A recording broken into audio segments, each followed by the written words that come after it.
slow. There we go.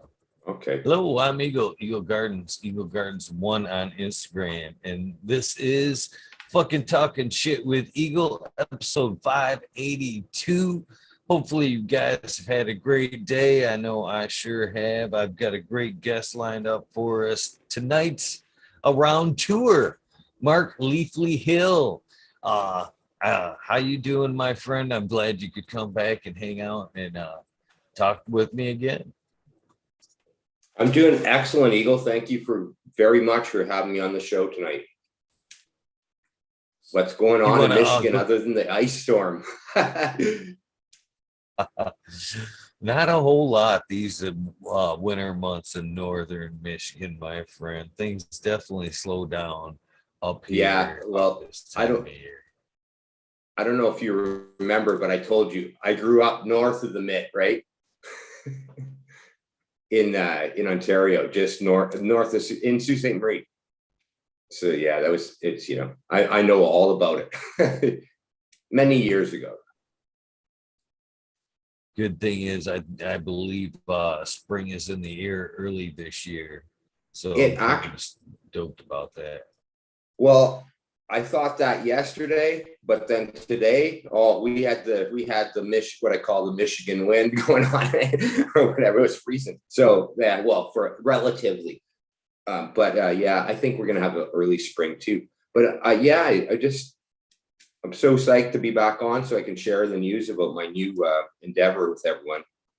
That's this thing called the Vancouver Island Home Growers Guild, which I just did my first seed swap last Friday, and I have to thank my good friend in the making, Sam at 2% Jazz Coffee, who is my host, to let us all gather at his shop and trade seeds. And it was the start of something big, it feels like, and that was just like the first hurdle, was to get that first thing done. And we had, I think we were almost full. So a couple people shy of being capacity. So it was excellent. I was happy to have done that. And I'm planning another one with other guys next month up island. And it's going to be on the 26th of March in a place called Merville, between Courtney and Campbell River on the island. And that's going to be another event. And I'm going to let out the info on that soon, but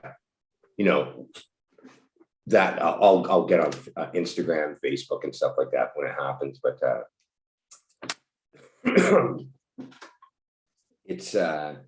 it's basically just getting everyone together so that we can celebrate our culture and our community, which hasn't been done yet, really, the way I see it. For like, the whole thing is this home growers guild, the idea of home growing, right? And that's what we've always been doing before legalization and for decades, right? And the island is like got a pride to it and a history of it and strains and everything else, and we're known for it. So it's like a celebration of it, is what it is.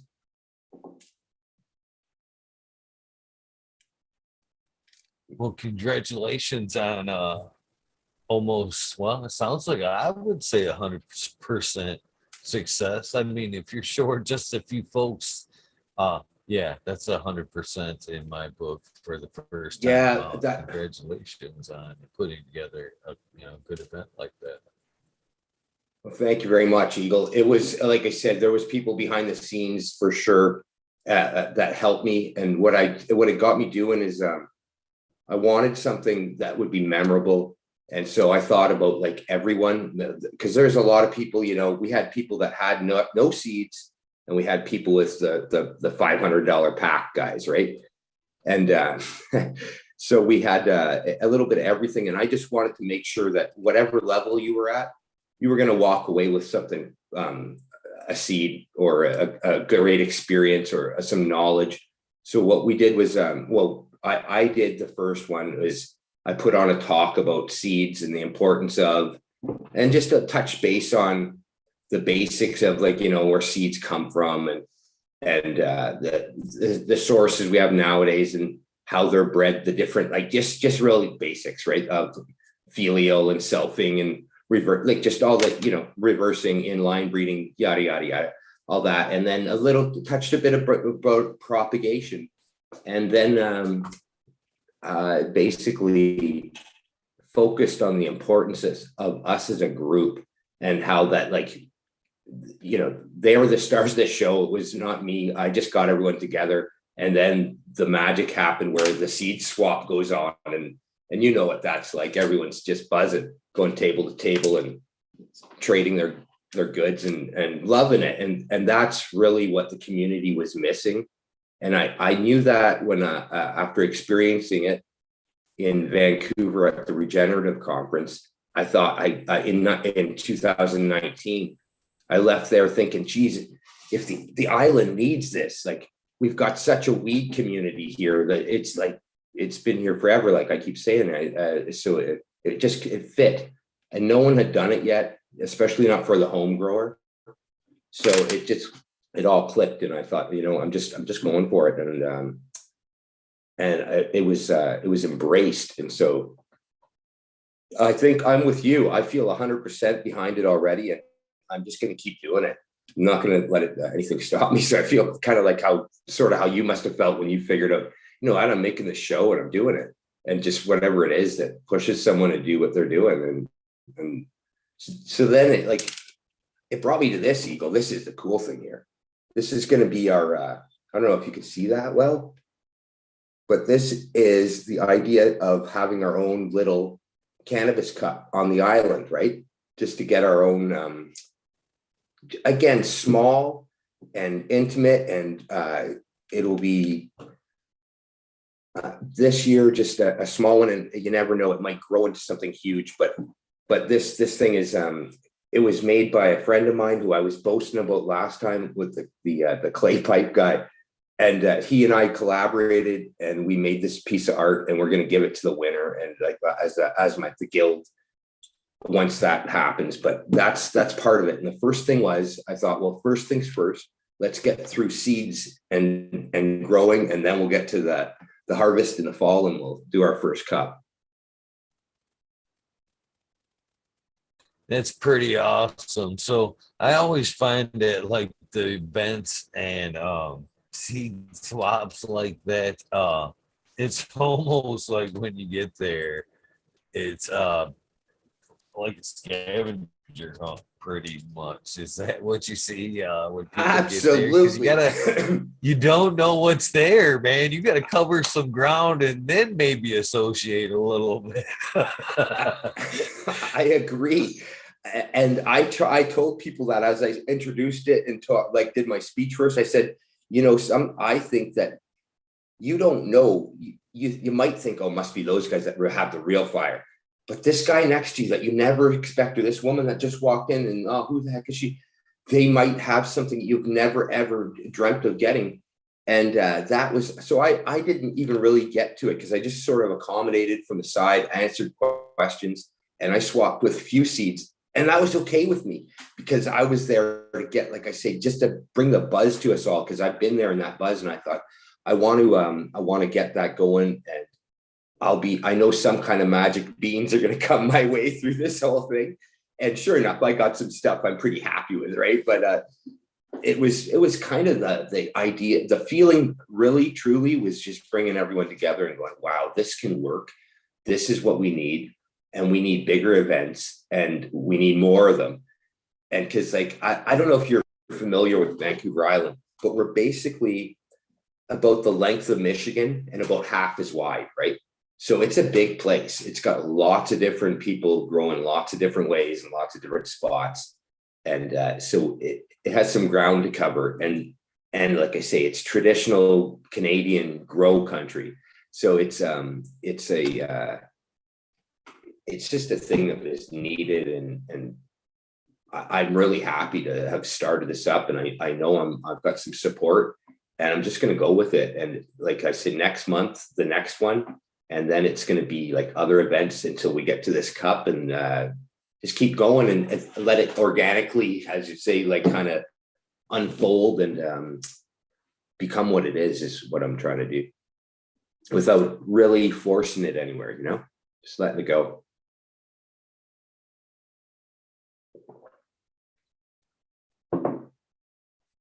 That's pretty awesome. Again, man, I thank you myself for encouraging new people to get started to grow locally and grow their own cannabis to control the quality of cannabis. And moreover, like I've been trying to say a lot lately, you see a lot of growers necessarily trying to grow the same strains. You know what I mean? Ride that Oh hype yeah. train. Oh, I got that one. I've grown that one. In my opinion, man, we kind of, we've got a huge community going these days of where, you can see a friend growing it out and see how well they like it or whatnot. But we should all be trying to pop different genetics, man, because we can, like I'm saying, a lot of times we can source that strain or whatever if we want it. But man, there's so many strains being put forth, we'll never get through. You know what I mean? Not unless we're all kind of, making sure we're working with popping something different. You know what I I mean? I Each one of us agree. as a community pheno hunting, basically. Well, that's what I encourage right there. You just said it, Eagle, where because there's in the Canadian system, we're only allowed 4 plants unless you're a medical grower, or a designate or whatever, like yourself and myself, where we have a little bit different of a license, but it's still a home grow for one thing. It's still small. And then a lot of people I'm speaking to are 4-plant people. And so what I'm encouraging is amongst the group, if everyone's growing something that works in the region, especially for backyard enthusiasts, which is the first thing we're sort of going at with, is like just because we can, a celebration of that. And then the next thing is like all our tents and our closets and our garages and our basements. And that is like my future kind of categories for cups. But I think right now I'm celebrating the idea of local, like you said, local pheno hunting, looking through strain that locally works and seeing what out of a group of people that have the same seed, what somebody is going to find in there that we can't just find as one garden. And then on the spirit of sharing, and that's what the whole thing was, right? You come to the event and I'm going to share with you. You're going to meet your neighbor at the table or the standing next to you is going to share with you. You're going to share with them. It's a sharing thing, and it's way bigger than weed, really, because it gets us together and we start talking about other things, and you start making friends and all that, and we bring it out of the like underground and onto the foreground and being like celebrating that we're just normal people, that and all that to kind of help the whole of everyone understand us more is kind of what I feel like too, with making this kind of a normal thing. And see here, it's always been a normal thing, but it's really hard to understand that people are still scared on one level to come out and celebrate. And this was just kind of breaking the ice for the normal person to like, hey, they smoke a bit, they grow a small garden. You're included too. Come on. You might have some real great fire in that tent, and I saw it. It's there, and we know it before, but it was. So that was fun. Again, thank you, man, for letting me talk this. I very much enjoyed your company the last round. So yeah, it was a no-brainer. But yeah, I Great. kind of, again, going back to the pheno hunt thing, I just think Mm-hmm. that these events like you're putting together, when when the guild gets together, it should be more or less a tasting experience. You know what I mean? Hey, Everybody bringing something. Oh, I love that. You know what I mean? I've said this for years. You should have that strain that just like your personality, yeah. everybody hopes that you're bringing that day. Oh man, I just love that. What he's growing. Oh yeah. Okay. You know Well, what I mean? hopefully Eagle brings his, right? Yeah. I Yeah, know. yeah, yeah. That's the way it should be, I think. You know I what I mean? agree. And so let's get this. The name of this, award. We're calling it, and my wife, she was great. She made this one up, the Taster's Choice Award. That's what, because the whole, well, it kind of went with the coffee, because it was the event was graciously hosted by my buddy who owns a few coffee shops, and he let me do it there, and which gave it huge legitimacy. It felt like, right, we had a real nice venue, and people liked going there, and it felt great. And he had the coffee and the tea going and the water, and it was all set up with tables, and it really, I couldn't ask for a better place and for a better person to help me to this point. And Sam, I thank you again, my friend, if you're watching this, which I've told enough people that, hey, check it out, check out Eagle's show tonight. I'm going to be talking to Guild, So I hope so. I appreciate that. Feel free to give as many shout outs as you'd like to get, my friend. Oh yeah, no, so, I won't. Yeah, that's it. That was actually something kind of sound like it was meant to be, because that's one thing I think kind of goes hand in hand is cannabis and coffee. That sounded I'm like with you. that was a relationship meant to be honest with you. I'm with you. So is my friend Sam, and that's what I thought of. I met him years ago, and I used to think, geez, this guy loves coffee as much as I love weed, and he was probably thinking, that guy loves weed as well. And then we kind of, yeah, of course we're allies and this whole thing, right? And then there's the whole Amsterdam thing, and how people love to sit and chat and socialize in cafes, right? Whether you're there for the caffeine or the weed or both or whatever, it's the thing is you're getting together and sitting in a spot. So it really was it felt like it was representing all that and that's another thing is, hopefully, like, we're now getting of that age, you, me, the guys I was talking with, we're at that age where we are sort of the able to do the lobbyist and the decision maker stuff. And I hope that just groups like the Guild can help the lawmakers realize that things like consumption lounges and is completely fine and normal, and that's what we need, because at this point we all have to walk out onto the sidewalk to smoke our joint instead of just being able to light a joint that in a place that's got huge vent fan built into it already or whatever, right? But that's it. We'll get there, and we'll start with one step at a time. And I think enough of us saying this is what we want, and we'll see. Well, we will see those changes. So I'm now like I said, like yourself, I found that push that's said to me, hey man, just go for it and just do it, and one thing a day or whatever, and you'll get there. Yeah, I think we were very, very close here in Michigan pre-pandemic to the consumption lounges there. And that's I something, think you were too. hand in hand, cannabis, coffee, and just being able to sit down with a friend, meet up in like a 50-50 area with an old friend you haven't seen that long, Yeah. being able to just have a cup of coffee, shoot a game of pool, maybe have a meal and consume. Yeah. That's what cannabis is about. Why can't why can't folks just let you make a few dollars off it, provide us a nice place? I see no harm in that. No, I'm with you, Eagle. I don't think we're gonna. I really can't see it lasting that much longer. I think the most of people are starting to understand that, yeah, there's nothing wrong with it, and in fact, like, it's almost a setting what's going on in. If you'd say, what I mean, okay, that's expected. Yeah, there they are. They're smoking weed in there, whatever, right? But just it should be. I think more than anything, we should be given the respect of pretty much any other group of people that want to make the choice to go do something like what comes to all our mind is drinking, right? We can go out and we can drink. We just want to go out and smoke weed too, or whatever.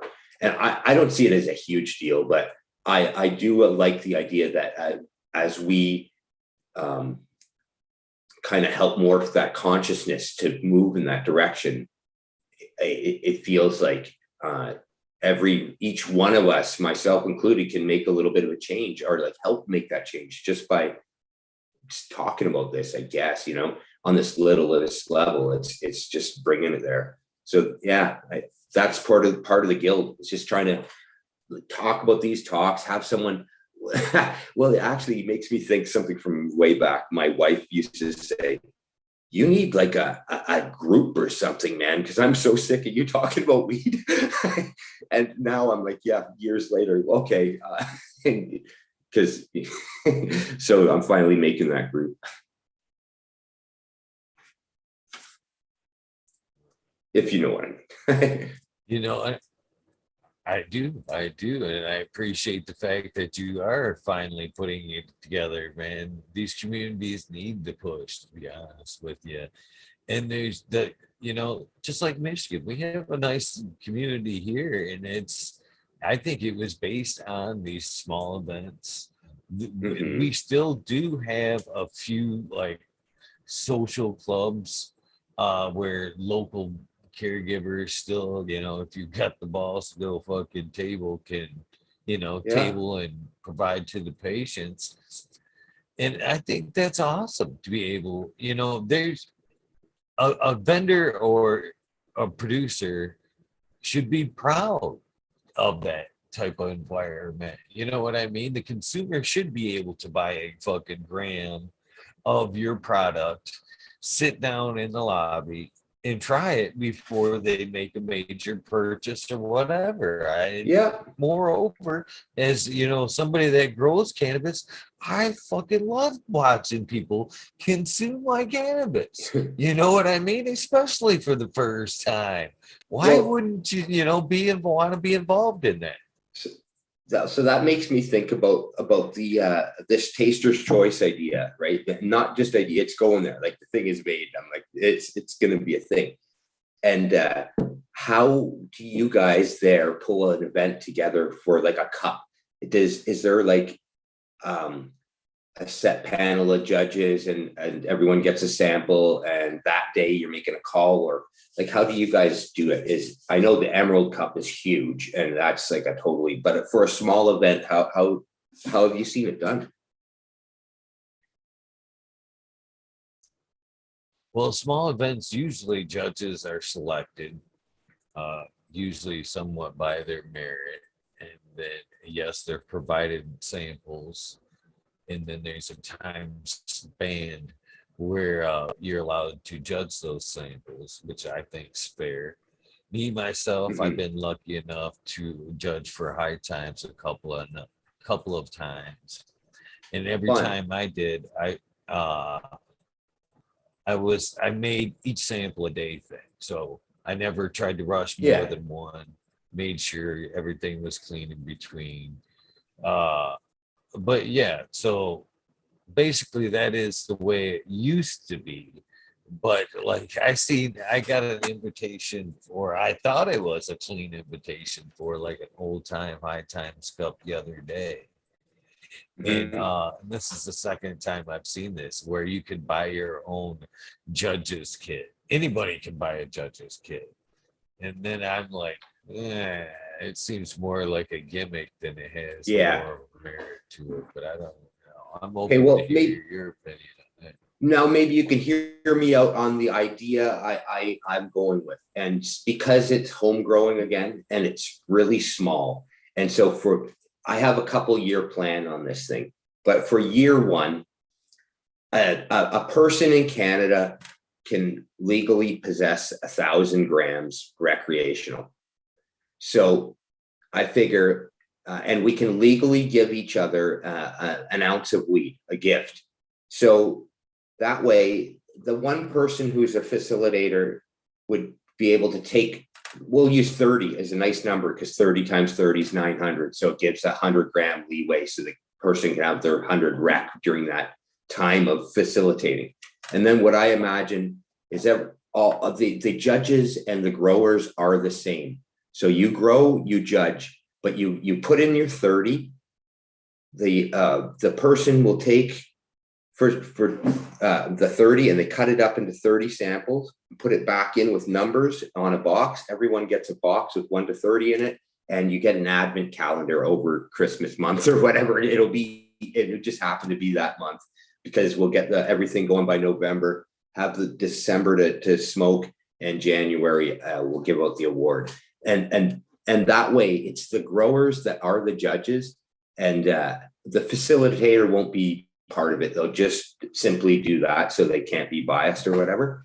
And I think that's the kind of the cool way to do it for the growers, for the small growers to feel like a big part of the first one is to be like not only a participant but the judge as well. So you kind of get the whole experience. And then later, I'm imagining, because we still have this legal limit of 1,000, that we break up the whole island into different regions, and we do like a round robin hockey tournament sort of thing, where North Island versus this, and then we show down on the winners until you get the Islands Cup. Like, because like I said, it's a big place, it's got a lot of growers and a lot of bragging rights to a cup, right? So I kind of see that by next year, but this year it's going to be a 30-person cup, and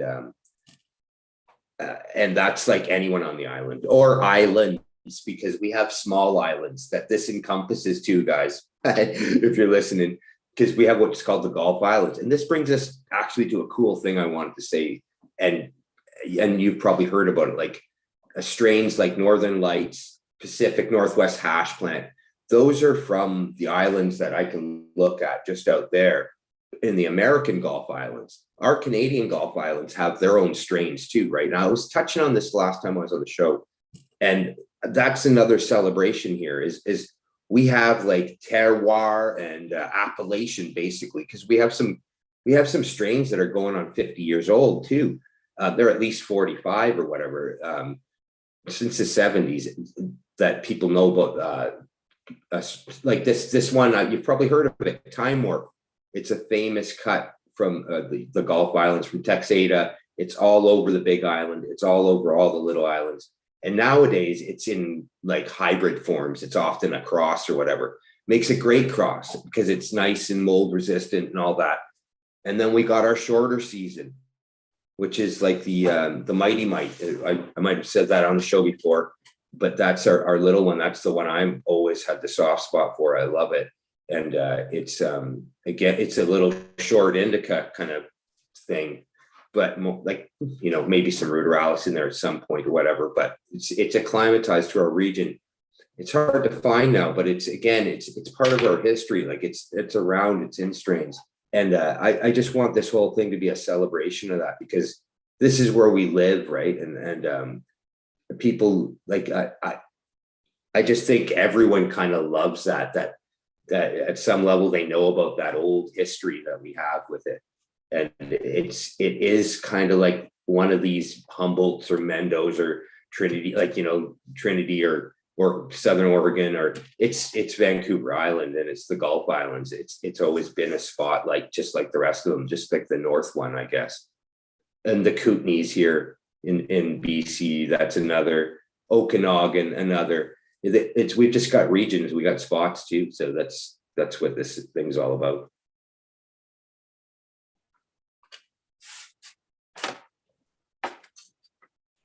It's got to be and again, a great way to put together information on how to grow in diverse areas by putting together a guild or a local, community to support one.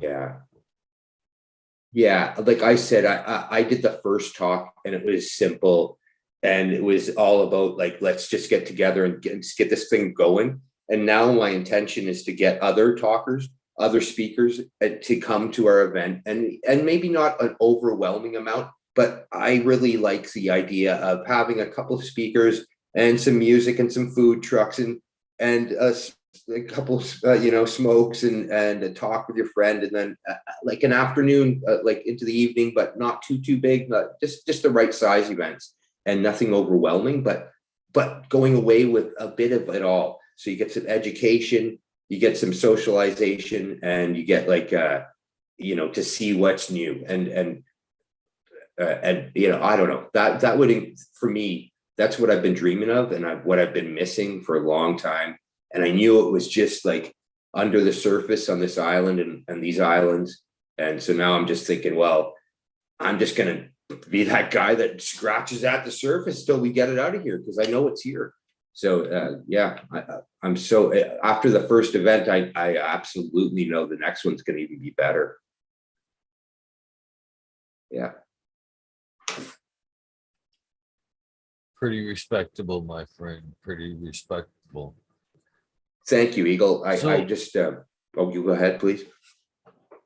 I was gonna ask, so how do you suggest your new growers take off in with growing in your climates there? Are you suggesting them kind of go to a soil, or we were talking about this the other night, soil or cocoa, which would you suggest to a new grower? So which are you kind of Well, suggest? I know your heart's in organic, so that's for yeah, sure. it is, but I've tried it all, and I'm not opposed to any kind of growing. I've grown on rock wool, I've grown on cocoa, I've grown in gravel and deep water culture. And what happened to me years and years ago is I was really into the hydro thing.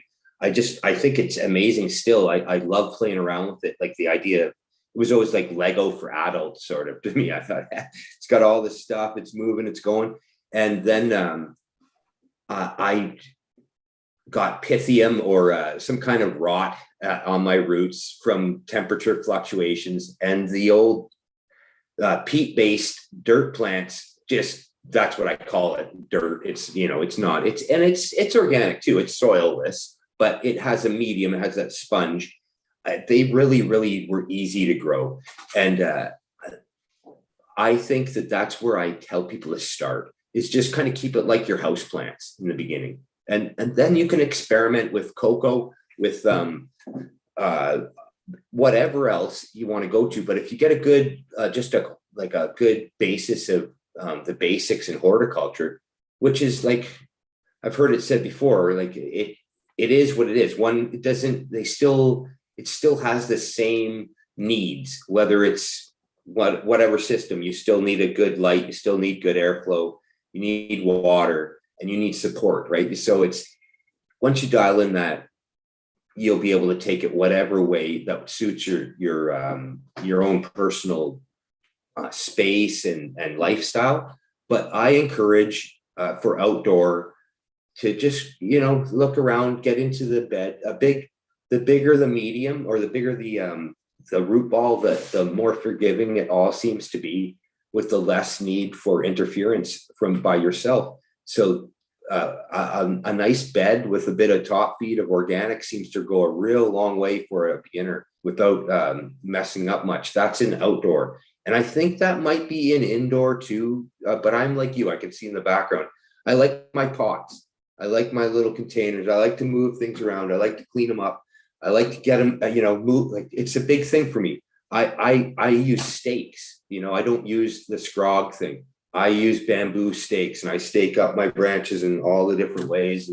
And be careful of your eyes is all I can say. Bending over on those stakes can be deadly.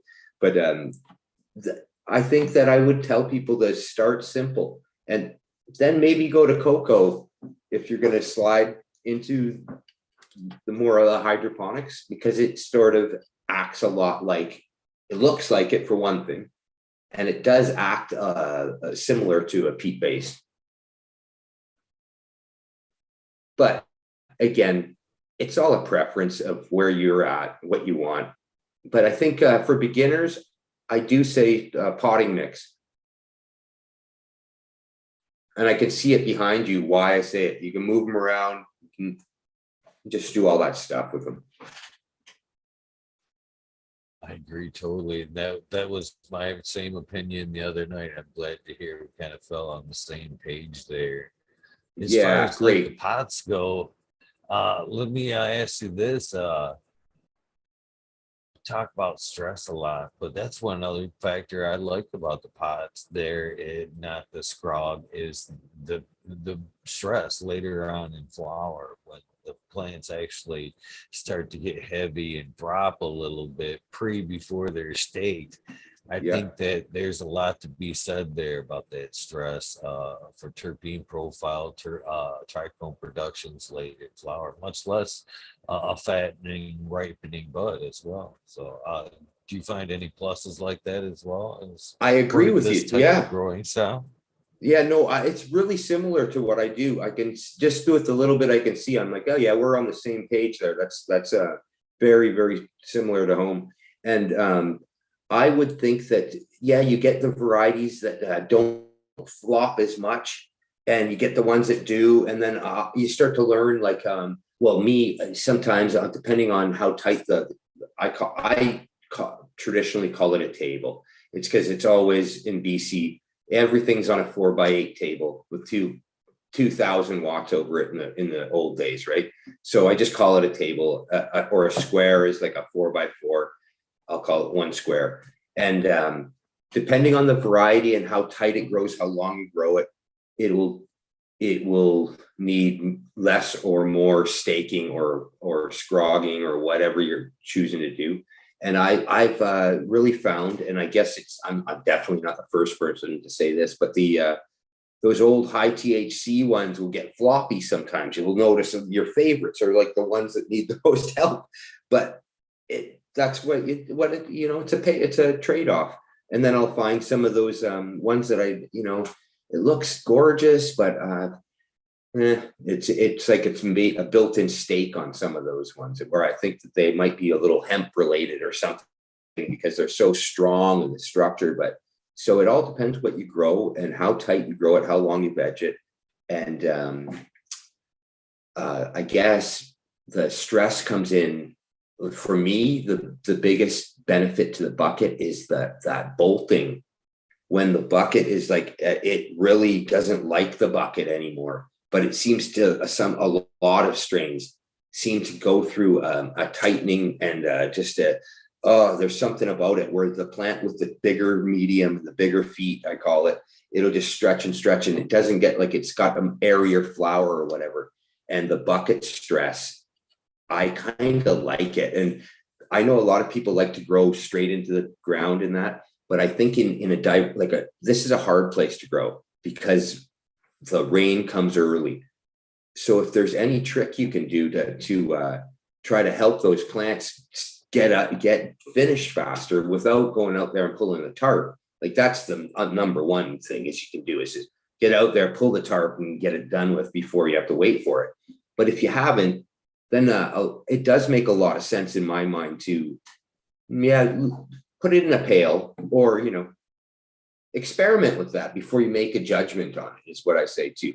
I know there's I speak for the home grower too, not the big farm that makes a big mess with plastics and all that. But we're talking about people like ourselves that are small, doing things in a confined space that they're living in and everything else. So it's all part of the consideration, or it's in their backyard or whatever.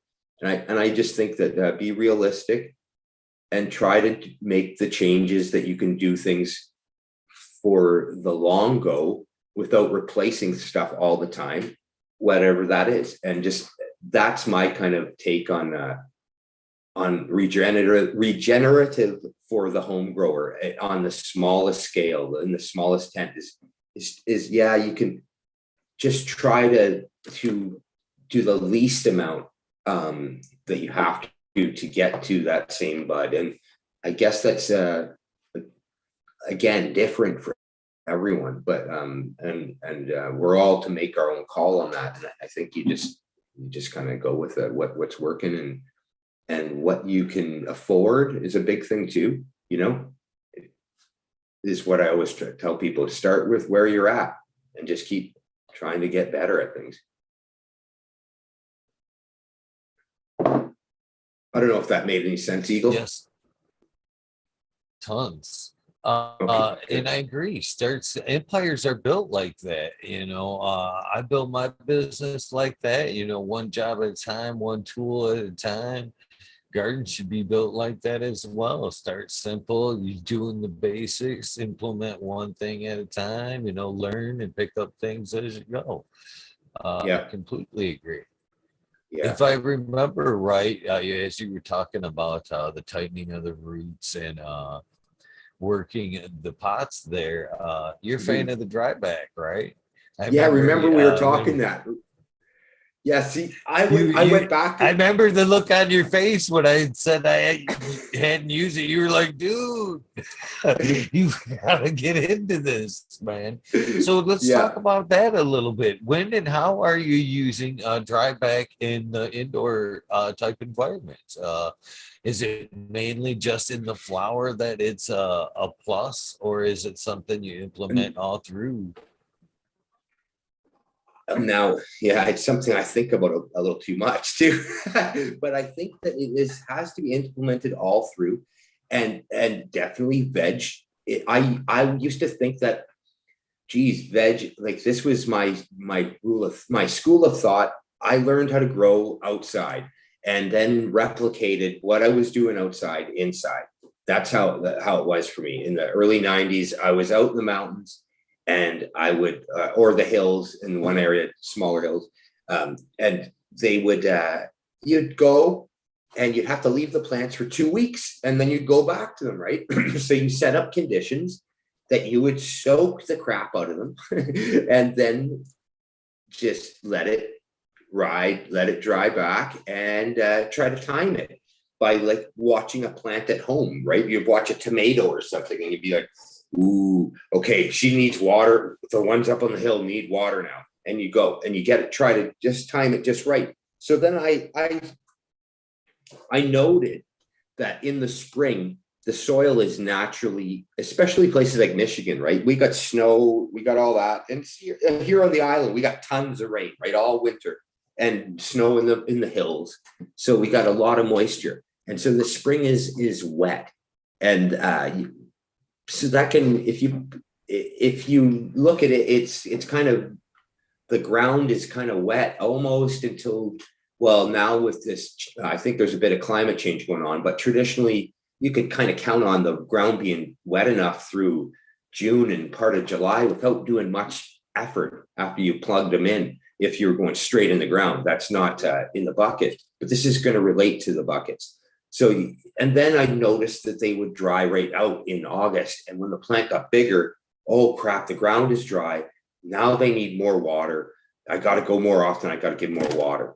So I would think, bringing it back inside, that my veg was traditionally wet and my bud was dry, and it would try to shift it. Like I would think, well, that's like a stressor again, to shift from the vegetative state to the. So I played with that for a long time, and now I wonder if a little bit of more dry back in veg is actually a benefit thing, where it kind of makes the roots spurt to like, oh, hey, I'm going to run and I'm going to rush and I'm going to rush. And so over all these years, you're still learning is what it kind of gets to me.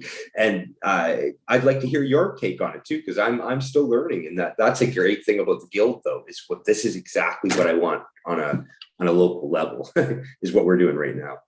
Talking stuff like that, talking shit with Eagle.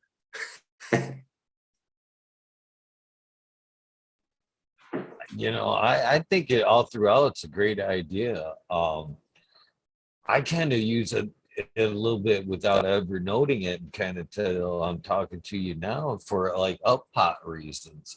Basically, when I up pot, I don't Yeah, like, I like that up the plant I'm transferring up to be somewhat dry, me too. and then maybe transfer it over into a moist medium where it's reaching out for that moisture, or just water Yeah, around the ring and not the ball itself. And that, I think, is kind of working on the same principle that you're talking about here I do the with the exact same dry thing. back. Each time it's looking for, you're making them reach out and fucking look for Yeah, water each time. It sounds right. It only sounds yeah, right. You know what I mean? Bigger the and roots, the so bigger the fruits. Why wouldn't you want to work on that system early on? Yeah. yeah, and so that, with that being said, that what you just described, you put that ball in, and then it goes. And I always think it's probably got, like, say you're going from a 2 or 3 gallon into a 5 to 7 pail, just for like that pot up that stage. If you bring them that far, often I'll just try to finish in 3 to 5 because I kind of like that smaller plant, smaller, tighter quarter. But if I go to whatever stage, you get to that one, and then I think it's got about, depending on the root ball size, about 3 to 5 days where you don't really need to touch it much at all, because it's doing what you just described. And then you pay attention to that. And I found that if this is related somehow, I just spoke with someone else about this. If I run into a problem and I think, oh, I have to feed something, it's a good chance if I just stick it in the next size pot with the same good healthy mixture with some good amendments, it'll just grow through the problem with a transplant. And I found that I can do that up to 2 or 3 weeks into flower even without that much detriment, except for some strains might not like that. And they might like what I call run. They might take longer. They'll act like week 3 for, 2 extra weeks or something. And, but most strains I found that you can even transplant the first little in the stretch phase without damaging too much. If they're like doing what we just talked about, the push out, dry back, push out, you just catch it on one of those cycles, you pop it in and it won't transplant shock. It'll just keep going. And there you go. But so I'm a total fan of that myself. So when would you kind of implement it in flower? One, and then as like another question, Braintree Nursery Maine is asking, do you notice that the plant seems to be finishing faster using a dry back technique? I think so. I do think so. I think that absolutely happens. And when I was a younger grower, I think I used to get tricked at around week 6, maybe, to almost think that they were, if I dried them back right then, they were done. And then I learned, no, they're going to crack open one more set of calyxes and do another whole thing where they, have another 2-3 weeks at least to finish up. But that's when I first started noticing it, when I was at that stage. And I think that there's a real good information to be had on all like organic people and hydro people, and they can go back and forth. And one good point that I think it was the strain hunter guys talk about dry back in those strain review videos from years and years ago. And they've got some good points on when the rhythm of the dry back should go. And they actually come down to days, like during this day to this day, dry it back and then give it a big flush of water and then let it go again. And I think that they are researching that stuff, right? And I didn't really ever put that much into it except for just be in tune with my plants. But if you watch those videos, they'll tell you what you're asking. And there's days, and I think they're pretty accurate on which days you should do your big dry backs on. I believe it's like week 2 and 4 and 6, basically. It might be a little bit different than that, a few days out, but that's the gist of it. Is sort of every 2 weeks, give it a nice dry back and then a huge soak down is what they were kind of telling us. But there's something to that. No matter if you're out a few days, I don't think that matters too much. Again, mimicking nature, rain comes in like without always like the same rhythm. It changes, right? And so that could almost set it up for potency or tighter buds or something like that too. You just never know. So that I think that's where I'd go to find that answer out is check that out, because that's a great question though. And I've thought about it. Like I said, I've thought about it way too much myself, but I kind of like that every 2-week rhythm of doing a dry back. Seems healthy. I definitely like the idea, again, later in flower, the argument of flushing back and forth, I think it's a bit meaningless at this point in my Oh, cannabis yeah, no. journey. Uh, the idea of that you're taking something bad back out of the plant is fucking nonsense. Yeah, I You know agree. what I mean? Yeah, I do The know what you plant mean. just kind of stops taking up. You know, if you're growing it right and letting it ripe out properly, I believe you're letting it go through a proper senescence where it just stops wanting to Oh, I feed don't that on. itself anyway. And I can believe that I can see your dry bag technique on the last kind of, if you were worried about a flush or if you were in a soil type medium where you're not, you're not going to flush anything out of it and you're worried about just a strictly water uptake, I think the dry bag theory would work well because you're letting her necessarily deplete all the moisture and any kind of up thing it's going to uptake from the soil. And then at that point, it's going to start using what it's got built up in the leaves and kind of flushing Yeah, itself out that way. Because when you yeah, water we back again, all that material is been kind of used up and dies out anyway when you water back. So, and then at that point, she's so dry, she's just immediately sucking up that clean, no nutrient water. So instead of taking time to let it, kind of absorb into the soil and pull out nutrients, she's so hungry, she's gonna uptake just the straight water before she's gonna try to uptake anything from the soil. So a couple of times like that, I think if you were worried about flush, you're good at that point anyhow. One question to you: how do you feel about like instead of harvesting wet, you know what I mean, even a cut and hang, uh, letting her finish off into a final dry back state to where that pot that is bone dry I've before done you that. finally went in and harvest. How do you feel about that technique? Implementing Oh, it that far? well, I've definitely done that. I definitely have it, and I've done what I like to say, cured it on the vine, where I just like because I had other things going on and had enough nicely hung up and all that, where I've just left the plant to see what about if you just leave a plant to die in the dark over there and go back to it a few weeks later, and I wouldn't say I'm going to do that to all my crop, but it smoked fine. Like if it had a slow cure through it, but again, I'm not going to go start taking that on as my practice, as this is how I do it. But it is interesting, and I think everyone that grows long enough is going to do it to some plant along the way somewhere. That's just the way it goes. Your life gets crazy sometimes, and you can't always do everything the way you'd like to. So if that happens, it's not the end of the world, but I don't think it's ideal.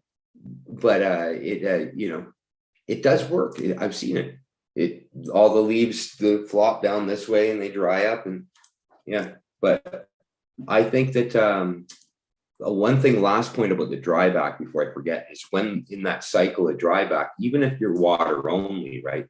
When you're dry, you're spiking the EC right up, so that next watering, it's going to access all the food that's there in the dry medium. It kind of concentrates it all, right, to get it available for the water again. So then the water hits it. It's like a solvent on it.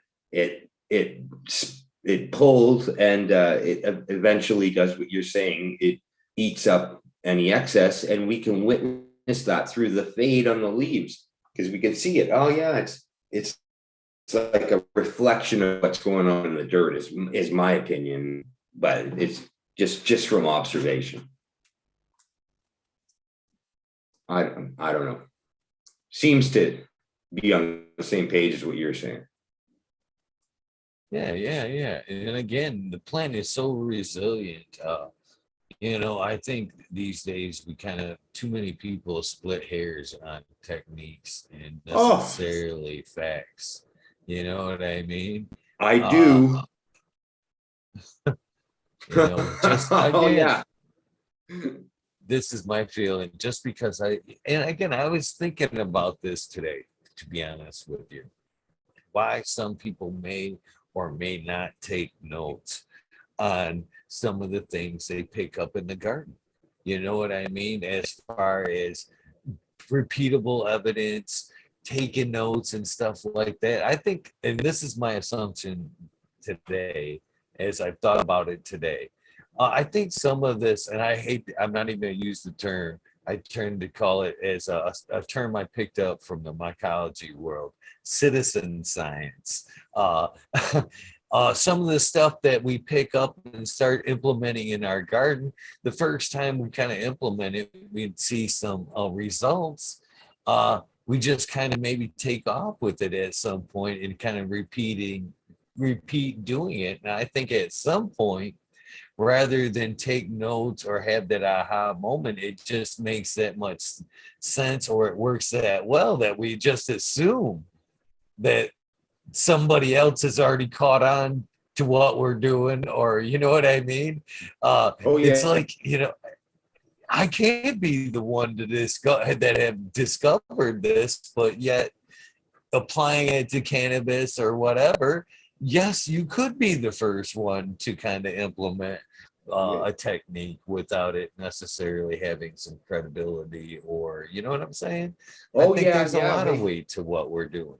Yeah, we're pioneers in a way, right? We how often, how many, we're the pretty much the first group of people to grow plants in their basement extensively, right? So we are cutting teeth on a lot of stuff that we've helped, tomatoes and peppers, and I'm sure we helped all the other growers, like of everything at this point. And so I think that I remember reading that in one of the old books from the 80s or 70s or something that I have in my collection there, that about the day will come when our techniques are used for food. And I think that's already come with all these vertical farms that we're seeing in the Arrow and all that, because a lot of that stuff was definitely pioneered through when pot was $4,000 a pound or whatever, right? And so people would make these crazy systems, and now it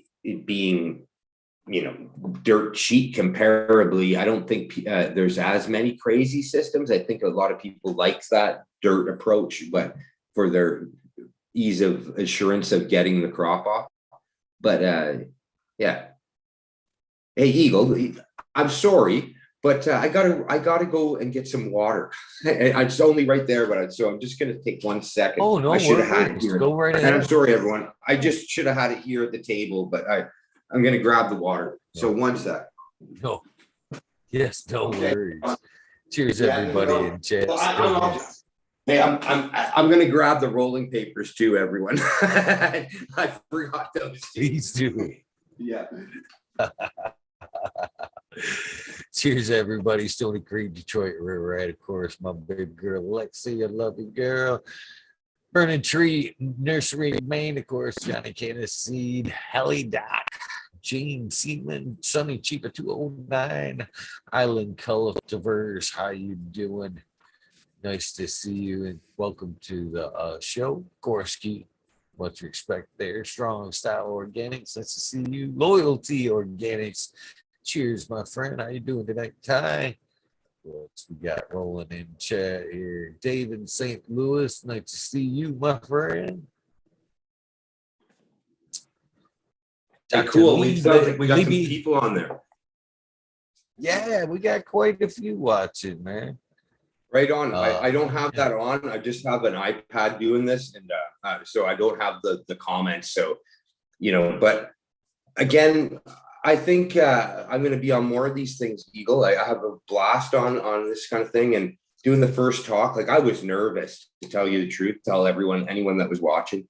I got up. I've never done any public speaking before, and I kind of think that gave me a little bit of legitimacy too, because I'm a grower. I'm not a public speaker. I'm not any of that. And so they kind of felt for me that, hey, this guy's like coming out of his element and he's talking this. And then by about 10 minutes into it, it was like, I'm talking with you here, right? I was fine. And then we all got comfortable. We all had a blast trading seeds, right? So it was just breaking the ice. And I the more I do these kinds of things, the better I feel about doing them. So it's just great. And again, thank you very much, because you were the first person last year that offered me to come on and talk shit with Eagle. And I'm honored, man. Honored again. Thank you. Can't tell you that I'm glad enough. to have you for the second time, and I hope to see you more often, man. Yeah, no, like, no. I- Like I laughed. I think you will. I didn't realize that. I'm like, oh yeah, and then like you said, oh, I missed a message at one point. I don't know, but yeah, I'm going to try to keep up on that a little better in the future here. It was a busy year, and getting this thing that, like, from idea to the last 4 months, I've been just working at this first event, just slowly. It's taken some planning, all these things, and it was a month late. It was supposed to be 3 months. It ended up to be put off for a month, and now I got another event next month on the 26th, and it's going. It's happening. right on. And again, I'm all for. By the way, Island Cultivars is in chat. Oh, right on. Giving That's you. Mark, and he's going to be speaking at the next seed swap. And this guy is amazing, everyone. I tried his bokashi out the other night, and it bloomed out my room. I got the fuzz everywhere, right? So I knew his stuff was excellent. He's a great guy. I met him at the seed swap, and we hit it off. And so I'm happy to work with both Mark and Ian, who's on Facebook, not on Instagram. And his thing is Rain Coast Farms on Facebook. And he's like the soil guy. He's the worm. I call him the worm rancher. He's got worm beds. Like that's what he's right into, right? So he's going to talk worms and soil. I'm going to talk seeds. And I think Mark's going to lay in on the additives and the ferments and stuff like that too. And between the three of us, we're just going to try to cover that first bit of, germination, propagation, and baby life, getting you started into your garden season kind of thing on top of the seed swap, because these guys got a lot to share with the whole thing. And like I was saying, it's great to spread not just have me speak, but bring others that have got knowledge and got all that. And that's what I'm trying to team up with. So these guys are the first two that I'm doing it with, and I'm happy that they can be part of this next seed swap up in Merville. And I don't think you know where Merville is, but I'll just get Merville is up in the heart of the island grow country, basically up in the Comox Valley. It's a traditional spot of a lot of herb has come out of there over the decades. So it's kind of, I'm sure we're going to get tons of fire genes from up there. That's what I'm looking forward to it. I'm like, oh man, people are going to bring out their stuff up in that end of the island. So right on, Mark. I'm happy to hear you're out there. Yeah, sounds like a great guy, and I greatly appreciate you guys kind of teaching the organics right from the get. It seems like a lot of us, like you said, had go through the different systems and usually end up right back in the soil. So you might as well I tried it all. out. Yeah, that's what I think. Might as well get started right in the easy, get on it, and then you can go and experiment. You probably come back home to it. And a lot of people, like I knew hydro growers that stopped growing hydro because I was doing so well in the peat moss base with amendments that they were having so much trouble. They thought, I'm just going to do what Mark does. And then they got the results they were looking for. But I'm not saying you can't get excellent results in hydro. Some of the best weed I've ever smoked in my life, hint, Eric, is some Rockwell grown weed, actually, that has been really, really well gardened and maintained. and I guess with that, there is a flush period that it's a little different, I would think. But again, rock wool is kind of similar to soil in the way that it acts like a sponge. It's totally different. I personally don't use it. I've if I get a cut in it, I don't get worked up that the cut is in a rock wool plug or something. I don't care that much. But it's just something that I know other people can do very successfully. But I tend to stay with the soil and just keep working it. Let's see this. See if it fires up. And again, I'm all about helping out the communities and helping other people get started, helping you. I'll let people know that what's going out there. So I hope you do join in more often, letting everybody know the events that are going on in your area and inviting folks that are in the area to come, hang out, participate. This kind of thing is great, but man, there's you and I both know there's something to be said about having that face-to-face conversation, passing that joint back and forth. And yeah, bro. that's I great, hear like you. breaking bread to me. You know what Yeah, I mean? it is. It is. It really is. And it was so good after these couple of years of hardly seeing anyone to be able to do the first event. And that's what I think people were blown away by too, was, fuck, thank God we're at this point where we're coming back. So that felt really good. And I think that the community going beyond the small community is huge. And this, like, I'll go backwards to the regenerative thing. I met people there, and it just got me thinking that after, like, I came home and I said to my wife, I said, well, you know what I'm thinking is I know a lot about weed already. Like, not to say anything, like, I know there's tons more, but I was surrounded by people that spoke the same language as me, and so I felt like it gave me confidence to bring it to something like this, and to go, yeah, I know from experience, not from having any course in it or any credentials, but just 30 years of growing. That's what I've got, and it's there's a lot to be said about that, and I didn't give myself enough credit for that until I met others. And then I'd have to say this whole, like, the social media community too, meeting people on here and them giving me support, and then people's support in real life. It's almost like everything's lining up to make this thing work.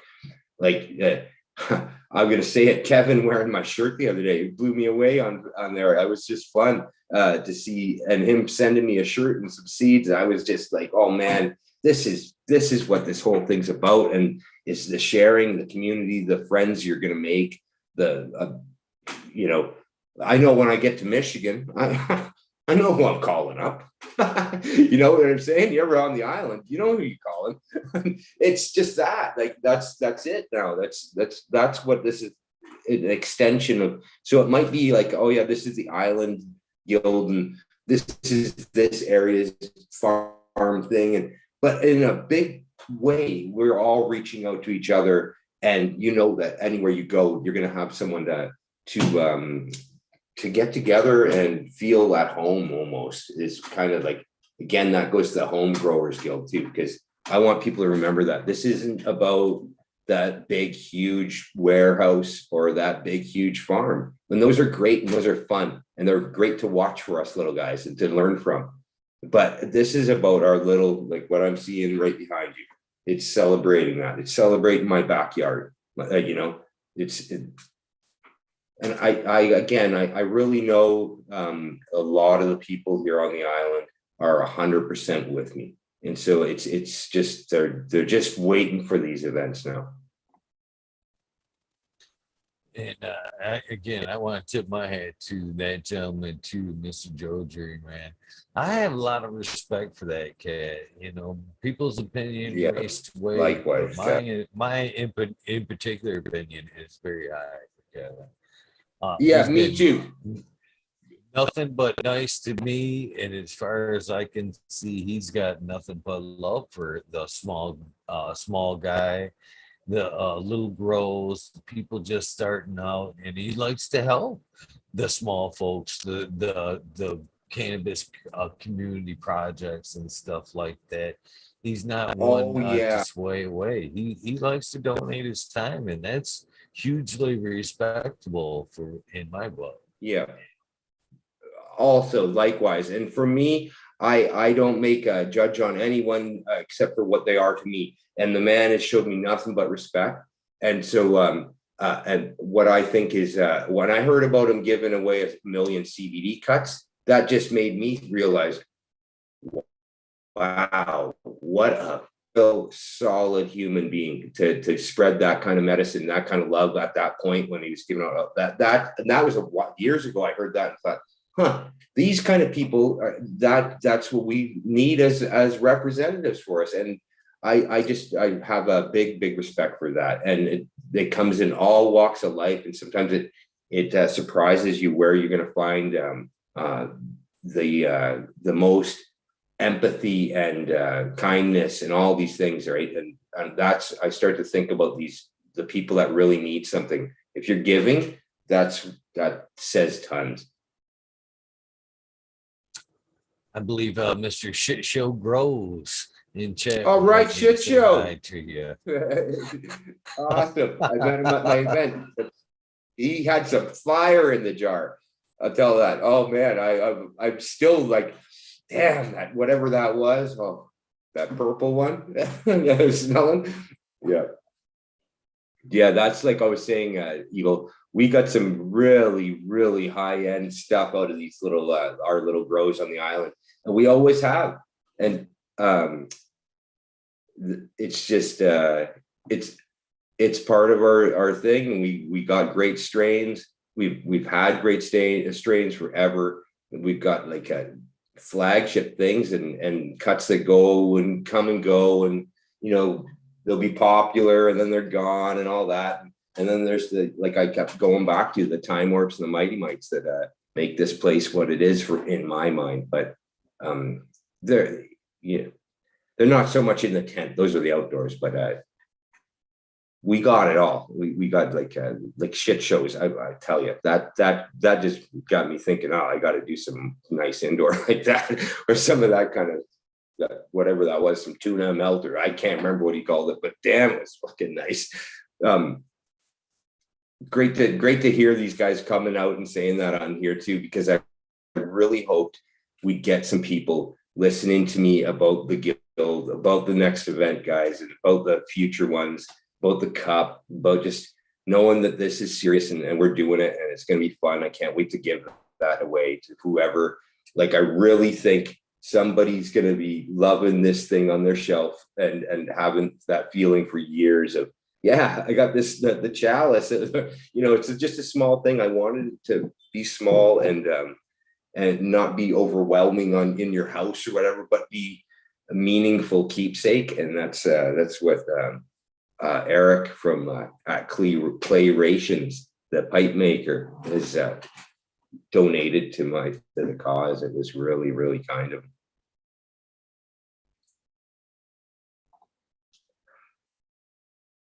I think that meeting your local community and pulling together is hugely beneficial for future legislation, knowledge. I mean, camaraderie. I mean, there's so many great reasons to start drawing them together.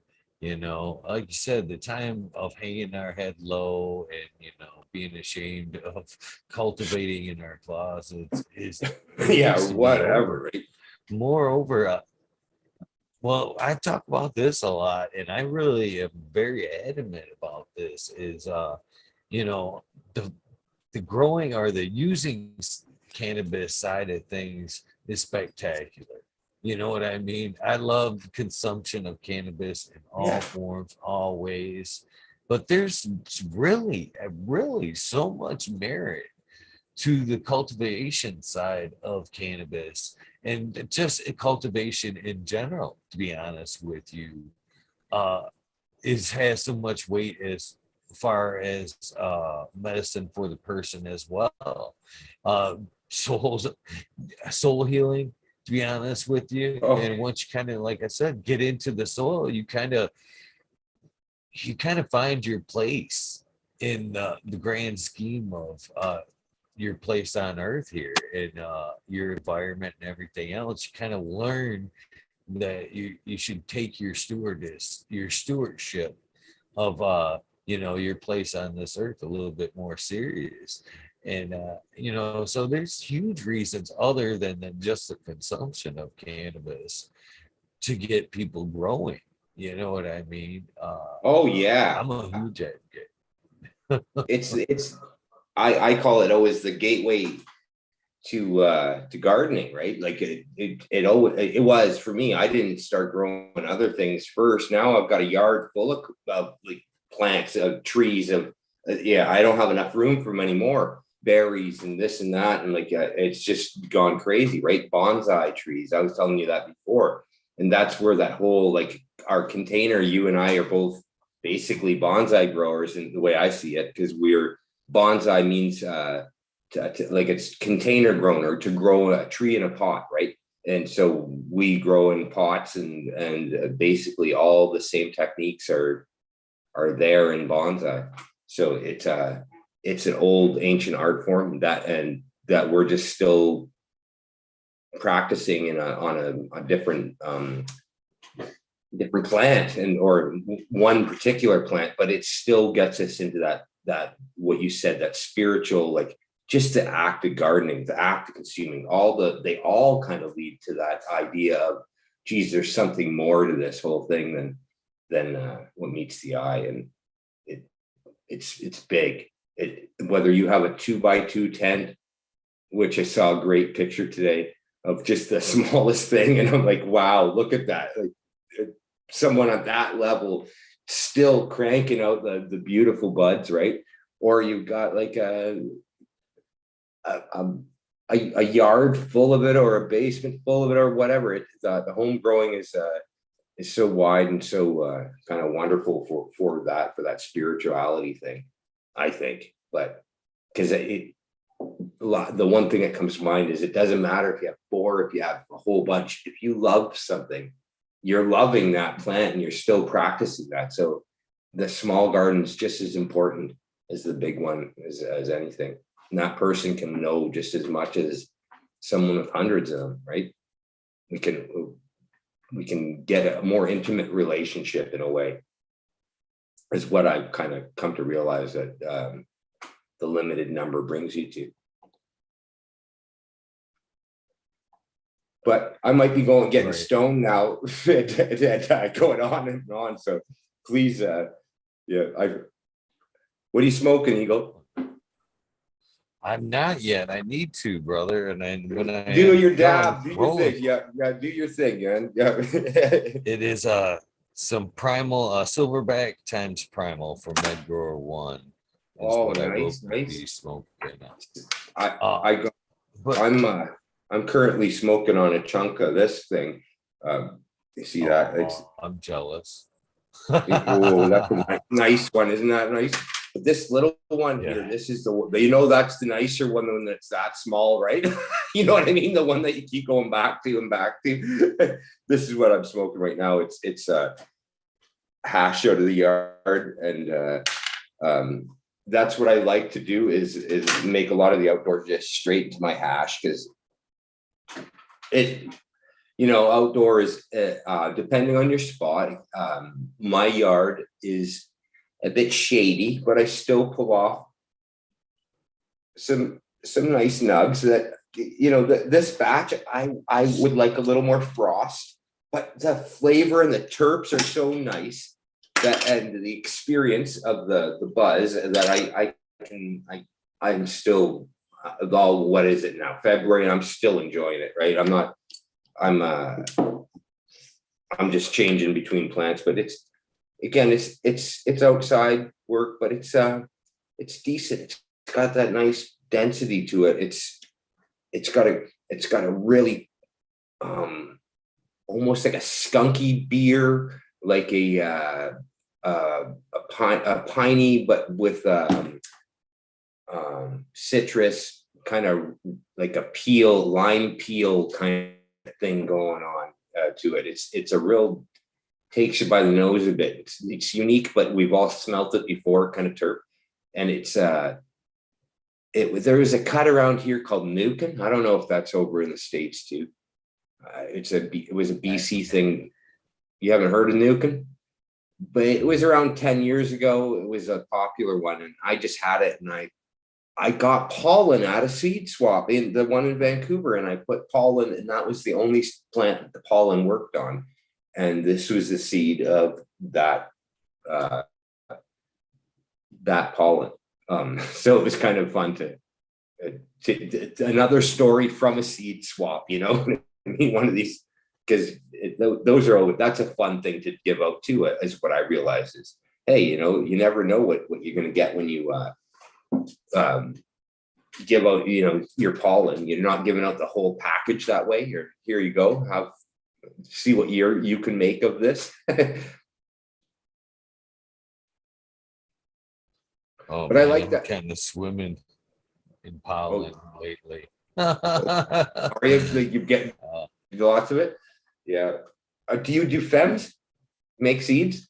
Oh, I'm not, well, other than this community project, I'm not in the art of making seeds per se. I've had some beautiful accidents, one or two purposeful Yeah, shots, but we got I hear you. the DOA project going around here, and I had a few meals set aside for the project, and a random lights change there set one of the guys off early, and so I had some pollen around from that, and now that the project's in swing, uh there is most definitely some pollen floating around in the garden today. Oh yeah, you get the odd seed here and there, and you kind of know it's from him. Oh yeah. Nice. Oh, nice. I like that. I'll have to bring you on the tour one of these You days. can maybe see that. Yeah, it kind of works, Got, doesn't it? Oh yeah, I can't really tell, but I can see it clearer. Yeah, it's funny. My eyes are so used to the orange, I almost see it in the area anyway. But I know what you mean. Yeah, it's I'm gonna have to do that. Is set up where, well, I'm in the process of making a changeover in my room right now, so I can do sort of what you're doing and have my office right in the room with me, because it makes sense, that if I'm talking with you or whatever, might as well be in my office too, right? Like, it just, I start to realize that just lately, because I have something very similar, and it's just it's like I call it my walk-in tent, basically, Beagle. It is all it is. But I told you this a year ago. I still haven't made the change. I really see the benefit to running a few tents opposed to the room. There you can do some juggling around of your light, of this and that. Do one strain in this one in that one. Give if or at least plants that grow in a similar way. Keep them together. All these types of things. And I know that the legal parameters make you do things like that too, like where you've got this, and now I've got this many coming off on this day, and all those things. Like, it's all thought out. I understand that. So same kind of idea. the perpetual makes it easier for me, to be honest with you, all the way around. And I think, to be honest with you, the monocrop would be almost like a trick just to be over your numbers, to be honest with you, because the legal restrictions for the medical market are laughable versus what you can harvest and keep for the recreational side of things. It's stupid. So I basically, remember harvested in, yeah, you do. I Yeah, remember it's us crazy. talking a bit about this, how you have to have two different locations and all this BS and all. Yeah, fuck. We don't have to go over that ground again, but I know what you're saying. It's all thought out this way, right? It's nice and clean. You go in there, you keep your condensed, you clean that one right out. It seems to me almost, if I was now, again, if we go back to talking beginners, that's what I would recommend is you go and you buy a tent and start in a nice clean tent, keep it all contained, keep your everything seems easier to keep in check in there for the beginner. I think I started in a closet, right, in a homemade tents way years ago, but under the stairs kind of stuff like that. And they were just basically the walk-in tents always, right? But all the same needs needed to be met, whether it's under the stairs or in a tent or in a room. It's just there's different ways that you need to get there. A tent is different than a bigger room or whatever on how your air in and air out basically is your thing, right? So, but I think they're just miniature grow rooms. That's what I always thought. They're great. They definitely can be handy for several reasons. Handling outbreaks. If you've got problems, it's easier to contain. For the most part, I think for the beginner grow, it's a good way to keep yourself on a good perpetual schedule. Especially we're talking on the home grower that doesn't necessarily have a large space to dedicate to multiple rooms or whatever. You can take a bedroom and actually set up like a smaller scale than what I've got here, to where, again, you're already limited on power, and you can set up your perpetual by 2 tents and having an open veg like I do. My veg is right here. Okay, that's how you do it, right? To me. Yeah. 24 hours, and then everything goes off into the flowers. And again, to scale this down into, like, say 2 4x4 tents for the home scale, most homes you're limited to a 15 amp circuit basically. I've been there. To make a good perpetual work now, you can make that 15 amp circuit work very well by using LEDs, a low mount, maybe 3 amps for your veg there. And then you could have up to 6 fluctuating from flower, day and night. So you do your 12 the flip flop, right? You're flip flopping day and night on 2 tents. Yeah, that's what I do. Rock that all day long. Yeah, I get you. I've done it. Day shift, night shift. Oh, water time, break. Oh, water time. Yeah, no, that's awesome. I love hearing about that. People, I think that anyone here, a lot of the people I met at the seed swap that might be listening probably love hearing that too, because I know I've checked out a few people. They're doing tents, and I feel like a dinosaur because I'm still in a small room. That's where I'm like, I think eventually, again, I have a limited budget. I do this on a shoestring, so I can have my own smoke. And so moving things, like we said in the beginning of our conversation, what you can do in the timeline that you can do it. So you get that first little thing, then you get the next thing, then you help someone else out with you give them your first thing or whatever, it sort of works that way. And it's great. It's great to know that a small grow can be a very productive grow, is what I want people to know too.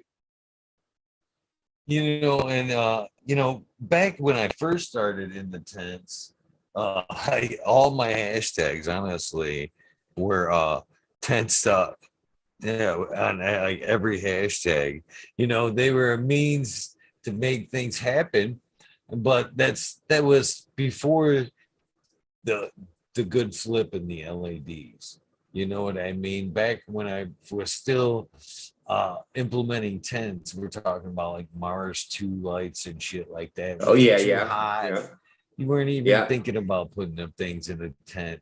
I'll tell you, I was stuck with like a setup like this, where I'm limited in plant height. You know what I mean? And LEDs, have kind of fixed that for me. Yep. You know, these other tents over here have the panels in them, and now I can utilize almost the whole tent by, you know, strapping them flat panels right up against the top of the tent. You know, I've even seen some of the new style of tents to where they have like a pop up. You know what I mean? You can Oh yeah, they're get like a tent, eh? Like you get another the light up fucking two top like feet. that. Yeah, Okay, this yeah, brings, yeah, yeah. that's funny. You know. So I'm gonna tell. I was telling a few people this. I might as well just put it out there because, like you said to me last time, put things out there. They'll come around. Well, talking tents, right? And there's so many tent growers, and so this is one of my. Now that I'm saying it, I'm going and I'm making guys. I'm gonna book the place.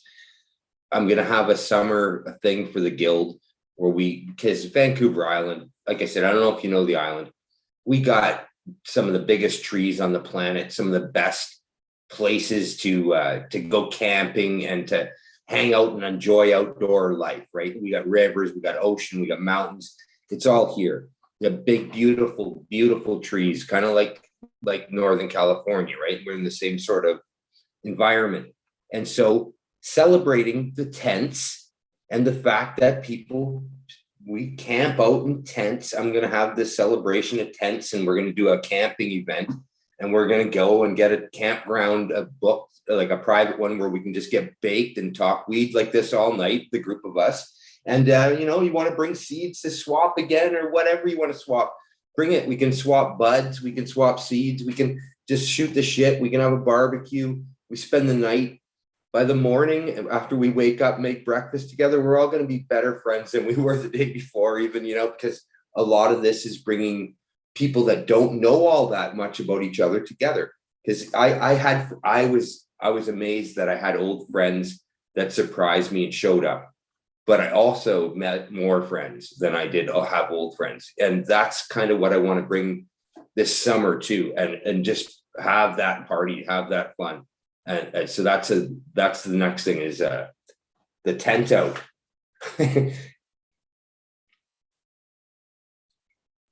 Oh, I definitely can appreciate that. Last couple of years, we've been having similar events here in Michigan, and I think we were one of the first kind of communities to kind of throw that shit out there. But I know it's the you guys are. best. It's the best. To be honest with you, That's what I'm you know, okay. after the Vancouver. like the the event dies down and you're on that one-on-one around the campfire. Yeah, Hell all yeah, night that's long. Whatever happens, it's happening. Let's do it. And so I hear that everyone that like Eagles telling us that they got. I grew up north of Michigan. I know Michigan's so similar to here too because you've got beautiful nature. There's the lakes, there's the trees, there's everything, and we're somewhere similar, Eagle. So we all love that, just like you do in Michigan. So it's like, you know, it just makes sense. And so I kind of think it's going to be a success. I've invited my friends that I know I'm bugging. And hey, Mark, you're listening. Ian, if you're listening, you know, Nate, if you're listening, I've told a bunch of you guys that shit show. I told you what the thing, everybody, let's just have a blast with this. And I'm going to figure that out. And we're going to do a tent out. and for the and again, and just because I experienced this last year, and me and Stony Rockefeller are still kicking this around. I want it to happen so bad, to be honest with you, because of the experience last year. Last year, we went to Bigfoot Lodge, and it was a cannabis event to where you can stay. It's a weekend thing. Yeah, It's $30, I think, to camp, and you can camp the whole weekend. And see, the perfect. funny thing about it is the last few events they didn't even charge. They didn't even charge anybody $30. They just let you fucking pull Just in come and on throw in. down your Come on. tent. Yeah, let's Yeah. do this. Like, fuck it, do it. Yeah. So we were lucky enough. This is and this was the basis of the idea for what I'm about ready to tell you. And so we're the event's dying down, and we're sitting around smoking, and the the people that were camping next to us was a vendor. And it turned out, and this is what I'm suggesting to you guys, and you guys listening, to go into this event. Don't forget your fucking guitars. That's what I was thinking Because too, man. so Bongo, drums, guitars, let's rock. man, the vendor next to us, man, Johnny Green Thumb 710. He gets done, putting away his stuff. He pulls out his guitar, and man, he fucking put on a show 2 nights in a row. That was the best experience I've had in cannabis for so long. There had to be like fucking 50 of us sitting around the campfire, passing joints, conversation. Oh man, people were coming over from other campsites and shit. Yeah, you know what I going mean? like, what are you weed people are a blast? They must have been thinking, right? Because we know how to have fun. That's right. And oh man, that sounds so much fun. Eagle, thank you for sharing that with everyone. They need to hear that. Because I knew it. I knew that's happening somewhere, man. Yeah, it's such a beautiful experience to something already, going on, man.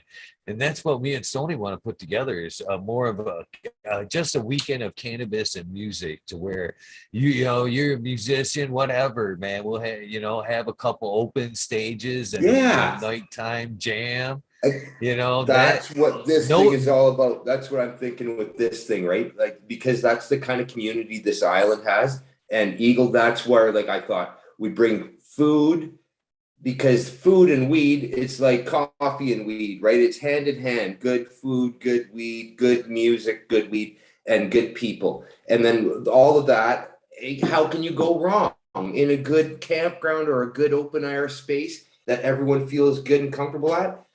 And that's been my mission for a little bit, and I've got some, like, I got some help, like I said, and it's been, I'm nothing but thankful. And you guys know who you are, and that makes me want to run over and get something to show you. Actually, Eagle, I know I'd like to do this, but if you don't mind, I want to show you guys, brother. I want to show you the zine I made and that I gave out at my event, and because I think you'd get a kick out of it, and I'd like to send you one, Eagle. If I can, you get me on the DM or whatever. You're Cheers. Yeah. Mr. Modern Genetics is in chat. He was there that night, man, roasting hot dogs for everybody. That was a fun night, Mark, man. I would highly suggest, if you guys are listening and thinking about having an event like that in your local area, man, please do. Please do. Probably one of the best experiences with cannabis you ever have. So I got the t-shirts made, right? Everybody, I don't want to be like promote myself, but it's just about the story too. So then those are out there. But this came with the event too, is I wanted everyone to take home a little piece of the event. And so they could, like, you know what I mean? Like and so I made a little magazine, like a little miniature high times, about my own backyard and about my own scene.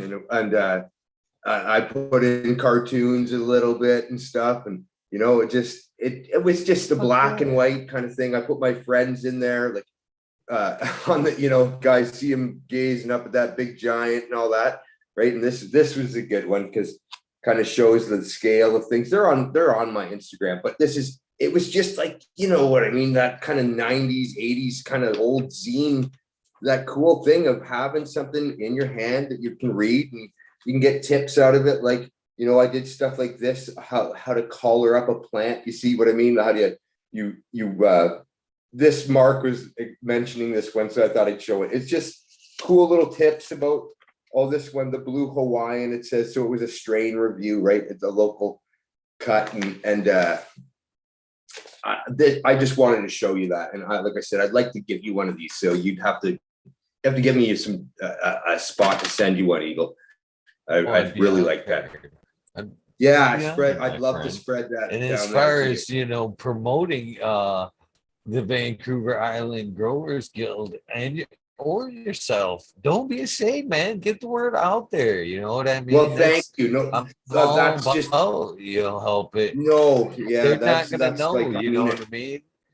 Oh well, I really, I really feel, and you haven't been here yet, but I've been to Michigan, and I kind of feel there's like that kindred spirit between the island and Michigan in some kind of in the cannabis community way that people don't even know. We've got the same sort of, like I said, there's a lot of that whole camping and outdoors and that type of people that live here and live in Michigan. We've got a very similar mindset of that and cannabis and good weed. And like I was saying, someone on Facebook earlier, when I went to Michigan as a kid, we always scored fire freaking weed. Always, I'd go to the UP, and my old friend would know where to hook up some good fire every time. And I'd get so baked I'd have to wait hours to go back home to get it, like because it was good. And so I had fun there. And I know what Michigan's like, and I just want to tell you guys all in Michigan, hey man, I'm honored to have grown up just right where I did, where I knew Michigan too, and I got to learn how to grow there. And then I came here, and I realized, wow, a lot of the experience of back home in Northern Ontario is key to being a grower here. There's a few different things. Back home, we had rain, right? Like, how it weekly rains or whatever, you get a thunderstorm every week. Whereas here, all summer, there's no rain. So that was the difference. But then there was a lot of key things that were very similar. So I had a good hold of how growing worked from north of Michigan. So that's my roots. Like that's where you are. That's why I always relate to it so much. I feel like honored to be on the fucking Talkin' Shit show because I feel like I'm at home there, right? I'm like, oh yeah, that's just I'm just from just up the road, man, up I-5 or whatever, yeah. So or 75, is it? Yeah, it's 75, right? North-south one. 75. I've been a long time, right? I've been out here. My family grew up out here and all that. My kids are getting old. So speaking of growing outdoor, do you have some stuff already lined up for the outdoor this year, or Oh do you, yeah. Oh yeah. what's Yeah. what's cooking? Well, like I was saying, Eagle, out here, what always cooks is you want your stuff done. And if you can get it done in August, you want it done in August. If you can get it done in the first half of September, that's ideal. But often it doesn't happen. So there's like these two stages out here that I've learned. Is the first wave is the August hopeful bud, and then we often get a little bit of like a first half of September rain where you're like, everything that's going to take until October, until the beginning of October, is looking gorgeous. And you're worried about it when that first rain of fall hits, because, oh shit, everyone thinks it's going to melt or something, right? But it does fuck that stuff up, but it fucks up the. So there's a stage where if they're done right before that, those quickies are great. And then the stuff that like isn't so affected by the rain, say it's like if it was an indoor thing, you'd call it week 2 or 3, it doesn't have so much structure of the flower on it yet, it can maybe make it through that first phase of rain and get into the nice weather again and finish up fine. But if something's in between those two, then you're in for that trouble. And I found that year after year that often half of September sucks. So it's like, oh shit, I'd rather have these Mighty Mite varieties that are finished early. And that leads me to, so the fire for this year is a Mighty Mite hybrid that I again, this is the cool thing. I got it at the regenerative conference from a woman I can wish I could thank you. I really do, because when I was a kid, I loved Mighty Mite. I loved growing it. And somehow, you know how you've heard the story from others, I just kind of thought I could get the seeds again. And I couldn't find it. And it led me to breed other things that resembled it. But then when I was at the seed conference in Vancouver in 2019, a woman heard me express some love for Mighty Mite. So she came up and said, I want to give you these seeds. And they're a Mighty Mite hybrid called Foxy Fruity. So I thought, sure, Mighty Might hybrid. I love fucking the Mighty Might. I brought them home and they were out of all the things I got. There was all these special ones and this and that. It was that one that it held me. I was like, oh, this is the one. And I opened them up and I found what I had hybridized Mighty Might on my end in the late 90s. And for whatever reason, threw out all the males after a while and threw out all the girls, thinking I was going to get Mighty Might again, and didn't. But a certain hybrid, it looked just like this Foxy Fruity, and I was psyched. I'm like, oh, it is it. And so that's the one. I've bred it now. I'm on my 4th time. At the swap there, I gave out my 3rd breed. I won't call it an F3 because I assume I was given it about F1 or F2. And now I've bred it 3 more times. So we can assume that it's probably F4 or F5 and I don't know the other half of the equation. But knowing Mighty Mites so well when I did grow them, I know it's a Mighty Mite. I know it's in there. And as I go through these 3 generations, now the 4th, I'm mining that trait out of it. And that's why I love pollen chuck and what you can call it, because I try to find what I love and I look for it in the males. And I nickname my male Big Bad Bob, and the male line that I look for. And I keep looking for Bob, or I named them like something Bob, Bonsai Bob, like Bob, all these different names to do with Bob. And they're a little 3-footer, and that's their structure. And that's what I'm crazy about right now, because I can pull off 2 crops a year of that. I start the first ones and they're down. If I start them early enough, I can start them in March and they'll be down in July. And then I can start again in June and they'll be down in September at that risky time, like I talked about.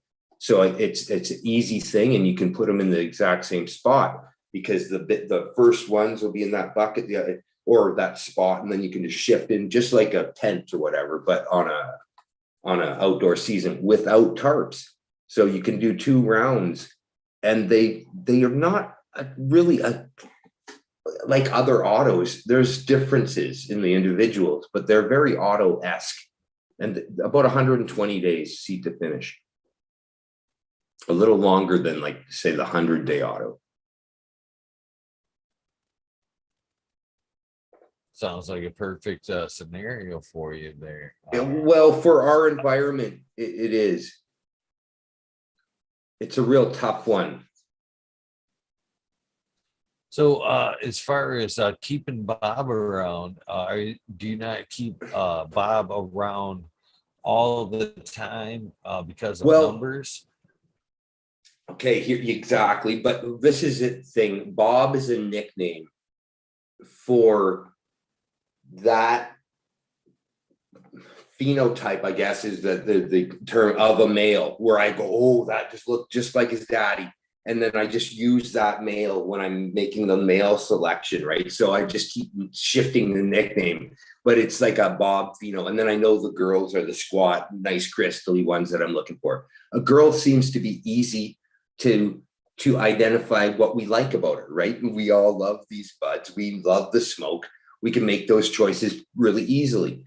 But the boys seem to be a lot tougher to nail that down with. So I make my selection based on structure for my environment. And that's usually I need a little compact plant that has enough gap between the buds. So there's some sticks in between so the air can rip through, because we often get rain, like I said. And since I got this Foxy Fruity, we're getting more humid in the middle of summer too. So I'm fighting humidity when I never had it before. So a little bit of airflow between the sticks is actually better. I used to love those flowers that were, one big stack. But now I'm like, put it on. And I'm appreciating why that is a necessity in certain environments. And my wet, rainy spot, our wet, rainy spot kind of is good for those kind of structures, especially in woody areas where you're getting extra moisture from the big trees all around you, and that it makes sense. So that's what I look for. So the Bob thing is a nickname of a pheno, or I would like to hold on to Bob, but they won't stay in veg. They are auto-ish. They're like 120-day cycle sort of thing, right? And so it would be really hard. You might be able to keep hacking them back, and you know how they'll make those nice, but what they do is make the resin flowers on the butts of them, because if you keep hacking them back, he just keeps like throwing his flowers down on. Do you know what I'm talking about? I think it was Mean Gene who shows those nice resin males and the tricks of hacking back.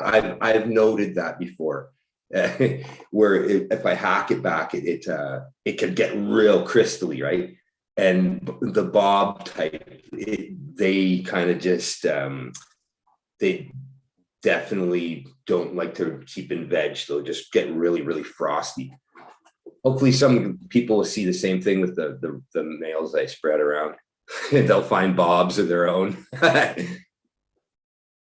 So do you find the same problems, the same difficulties with not necessarily cutting in bag, but taking clones, keeping a clone of Bob? Oh, of a lot of males, yeah. Like almost every male I mess around with, I've had that, except for the real sativa-ish ones, and then those ones for an outdoor situation, they kind of aren't what I'm looking for either. But I've noticed a lot of things that I thought when I was a younger grower, I thought would be the other way around. And the sativa thing, it makes me think of one point. It's to do with the female, but it still has to do with something here. Is the bud structure? I used to think that the sativa with the wispy hairs that kind of wisp right up, and they're long, and they have a real light look to the pistil. I thought that they would be the ones that would be most resilient to the wet weather, because they were from tropical places that got a lot of wet weather. But what I found is the more stumpy looking little white, short and stocky pistil plants that have a structure like an umbrella are tougher in the rain, and they're more indica like. And I would always think when I was younger that, oh, that one's going to rot or something because the structure's too much, but it actually acts as an umbrella and it sheds a lot of water. So now I choose a lot of my outdoor girls with that side of the family. And that's like one of the things that I see right away and go, oh, and I really like that often the taste and the feel of those type of plants too. So it's just one of the things. And then the Bob plant sort of resembles one of those, but a male, if you know what I mean, on all the other aspects of its form. So that's sort of what I'm looking for. And I'm an admitted pollen chucker, but I have been for my whole life, like my whole adult life. So it got more. I got more into it in the early 2000s, but all through the 90s, I made seeds haphazard and just kind of learned how to read. So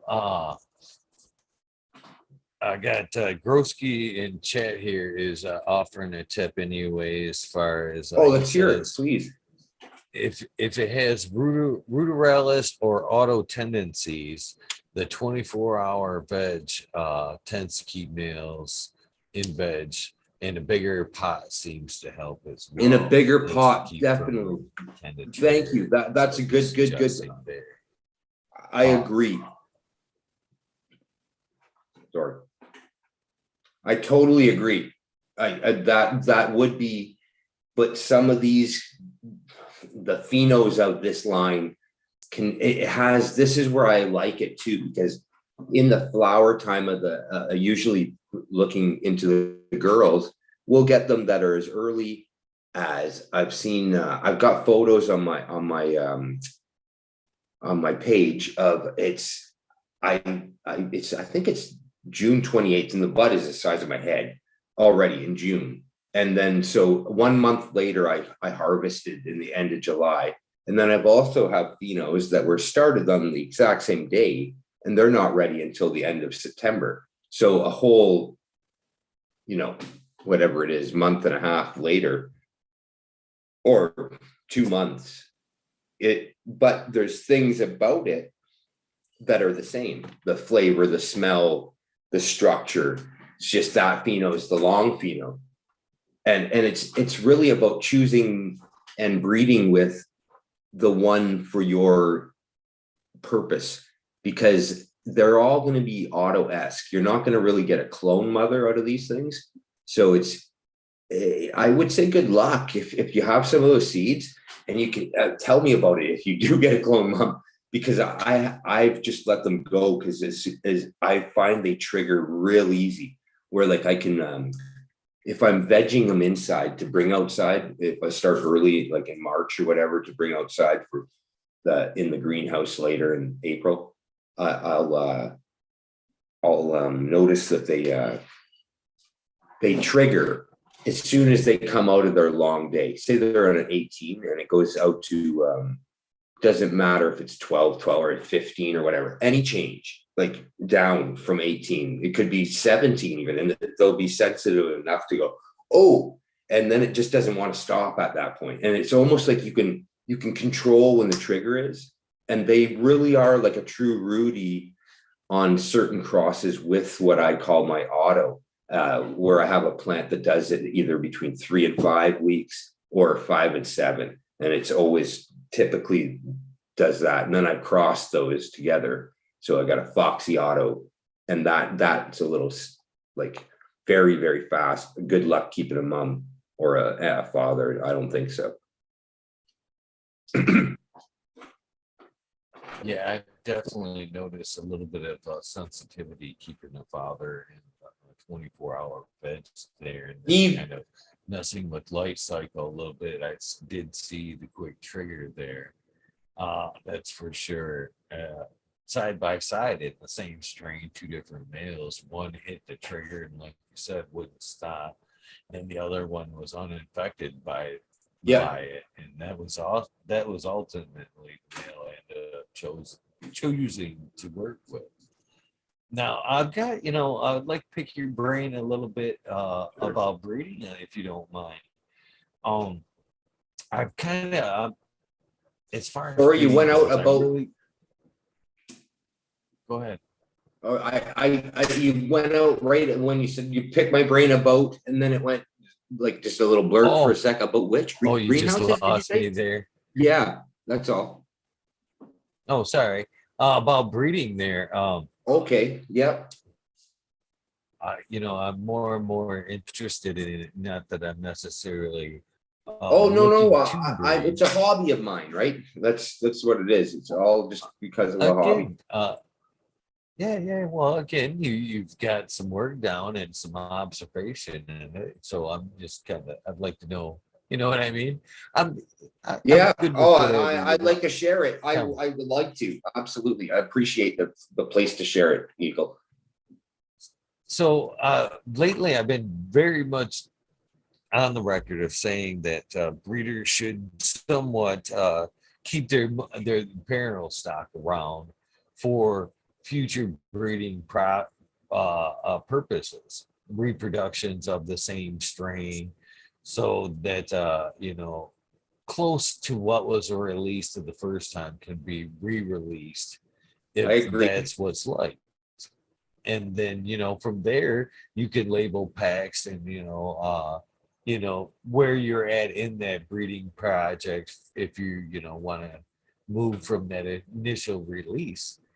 So I'm kind of real preachy about breeders hopefully starting to keep parental stock around instead of necessarily trying to recreate when out of seed stock, or they need to make.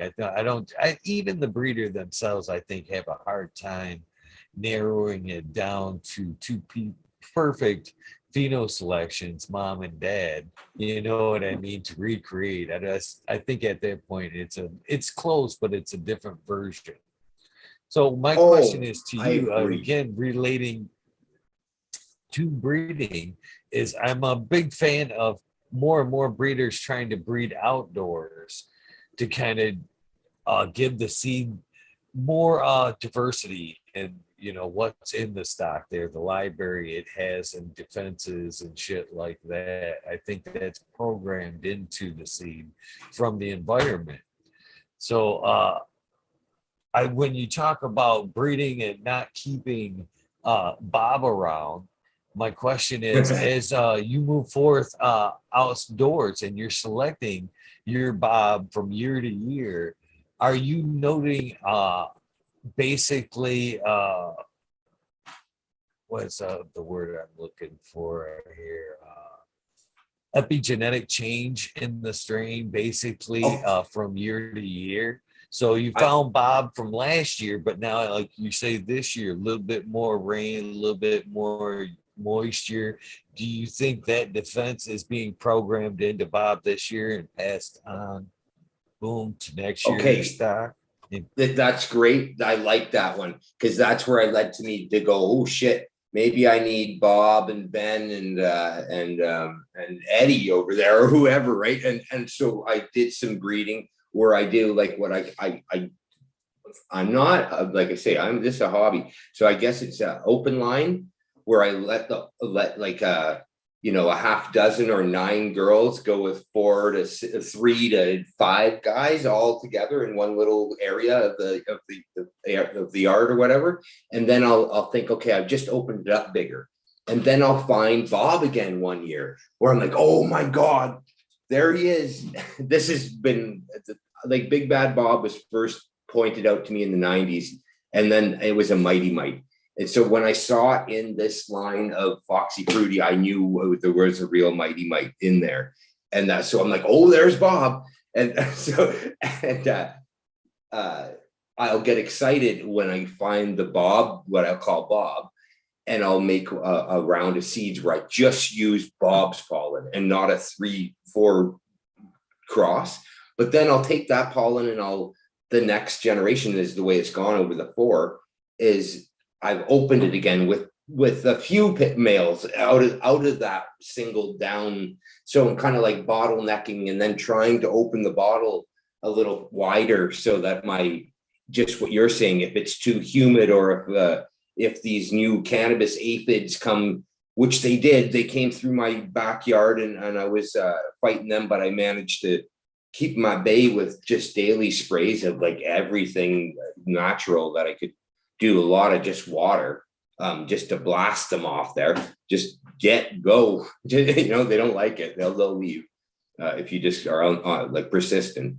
And that's one of the best things you can do is just fucking blast them with water. I think a lot of bugs for an outdoor growing.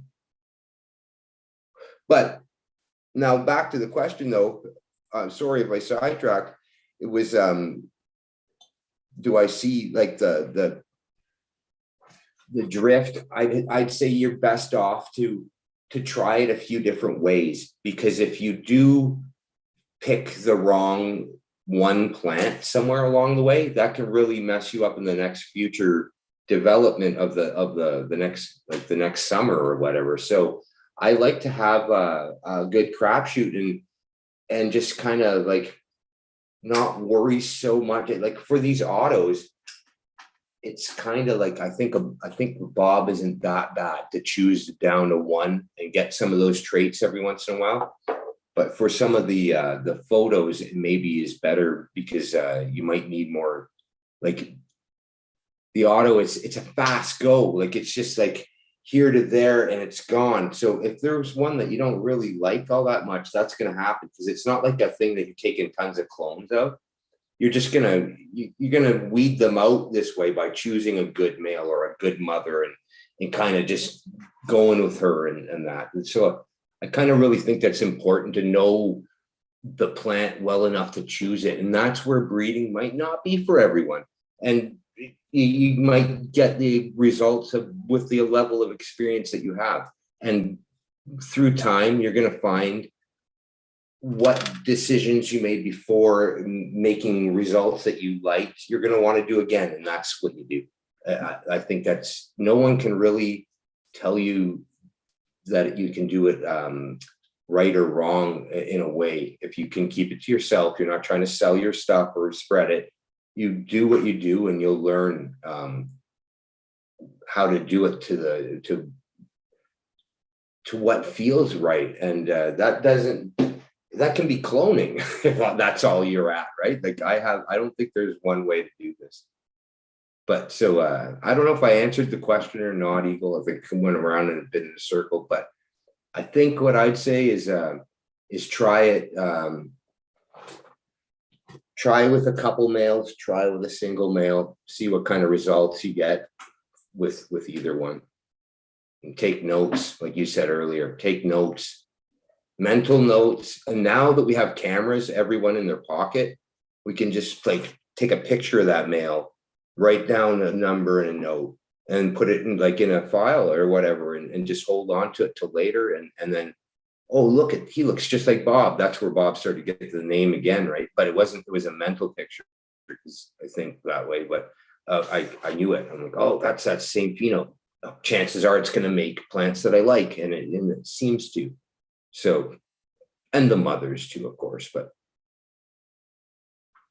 I speak just from such a limited little slice of my own knowledge, that I always tell people there's lots to go out there and check out. So if I opened up that oh, I'm going to go check that out, that's awesome. Then I just helped you out. Like I did my job. You know what I mean? I do at 100%.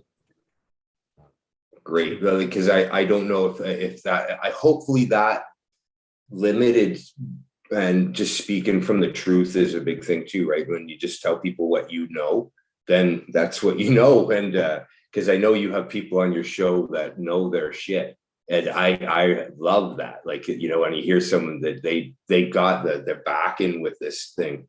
But I don't grow any hype strains.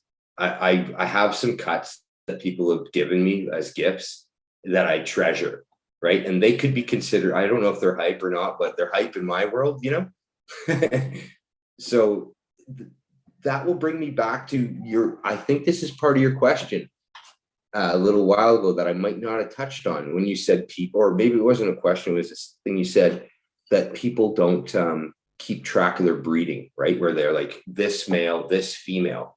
And I remember thinking that about like these old breeding programs. You always kind of figured that when I'd read the old catalogs in the early 90s and stuff from Sensi and wherever, that they kept a special cut, and then they kept that male so they could reproduce that same version of that F1. And I am totally thinking that should be this. It is in dogs and all these other types of breeding.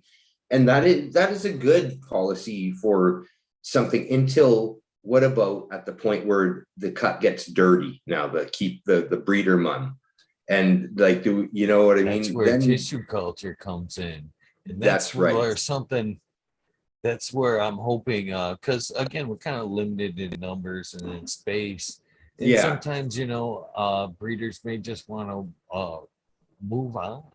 But I'm hoping at some point tissue culture will be a home thing, to where we can take a little bit of fucking samples and have a refrigerator full, and, you know, again, be able to bring them back clean, do a fresh breed out of them. You know, I agree. And you kind of hit the nail on the head earlier on when you spoke of males and finding Bob. This is, and again, this is why I think it's so important to kind of hold parental stock, is that point exactly. It's so hard, and it takes multiple breeding programs to necessarily see 100% what that male's actually bringing to. I mean, you can see what he's got, but what he actually adds to a female is something that takes time and know, from not necessarily that breeding project to crossing it with other strains that you know well, and you can see the slight variation at that point. And it's at that where you know where exactly he's bringing lemon, he's going to bring the THC, you know, something like that. I think there's a lot to be said with, you know, librarying males for keeping them around for that purpose, just knowing what the fuck you got. Now, as far as I know, I don't follow everything like some people do. Like they follow, every breeder and all this. And I'm pretty old school. And oil and flour. He always bugs me about that, which is I like Buddha. he's a rad guy. He well, the old school, you'd keep these things and do that, right? And there's one old school breeder that I follow, Mr. Nice Seeds, right? I really think that he does that, like as he claims to. He keeps that male, he keeps that female, and every year he makes those seeds. And he's been doing that for 30 some years, right? With his mums and his fathers. And he's like that breeder for all the breeders. He's kind of like the artist, I think, from my perspective. And so I thought that's a good gene stock to do some breeding with. And I don't want to open up too much because again, numbers. So, but I'm making some choices of to make some crosses for this year. And with so I'm going to try to find Bob on that. And then I've got some gifts that I am super psyched with. And this goes back to Jodri and to meeting someone else at the swap. And I got some of those Gazni. You guys will see. He just posted them up. I got some of those. So I'm thinking, shit, I'm going to look through those and I'll play with those. And then I have some other Afghani stock that's right from Afghanistan, and I'm going to crack that. But then the Mr. Nice, like get sidetracked. I've got an Haze cross, the Afghan Haze. That's on a lot of stuff. So I think I will try to find a good male of these types, and I'll work an Afghani thing into my thing because I know they're all too late for up here, but I just love that kind of hashy weed. As you can see, I love my hash, right? And so again, I gotta find that stuff that helps me have this medicine. And only like I get little holes to me right now. Yar, Ricky. That's how I feel right now, too, bro. I get different grades and whatever, and this is like my thing, right? I love it. And so it's just nice to know that I have this stock that I'm going to try to find that maybe, just maybe, I'll get a male that links up with some of these things, right? Out of something unique and out of, again, the knowing that, or at least believing that the pedigree behind it is what it says, because I have been blessed with these few things that is basically maybe not, we call them land race, or they're family lines or something from these other countries, right? Or like the Mr. Nice Seed, a good pedigree breeder that shows, hey, I've used this same male, this same female for years to make this batch F1s that I release, right? So that I can go in there and maybe try to find that F2 or whatever. But yeah, so I'm going to keep it real simple and not get overwhelmed and just start a few lines, because I don't think anyone can do too much work in a year or two on such a small little spot, like a tent city or that's what I call those, or or a backyard. Like, it's the same sort of idea, right? It's valuable real estate for the small grower to get dabble in males. But I hear you. I totally agree with that. But it's got to be done. Somebody's got to do that kind of work. So, well, I liked what you said it earlier. You go with going into like groups breeding, right? That way we can all it could be a lot of fun. Imagine if we had a database that we could all add to and look at and say, okay, here's his 4, because we're only allowed if you're not in the medical program, you're allowed 4. So everyone grows 4. That's it. It's a fucking silly thing, isn't it? 4. That's it. That's all you got. But you do what you can with 4, and you can do some nice work with 4 for sure. especially if we're doing what you say, group breeding, where well, I'm gonna pay attention to you, you're gonna pay attention to me. Hey, maybe you look at that male that he got. Let's hit a whole bunch of these girls with that and sift through that next gen because that was the bob of this round or whatever, right? On the group consensus. And especially on places like this island, that can help these older things actually stay viable and stay alive.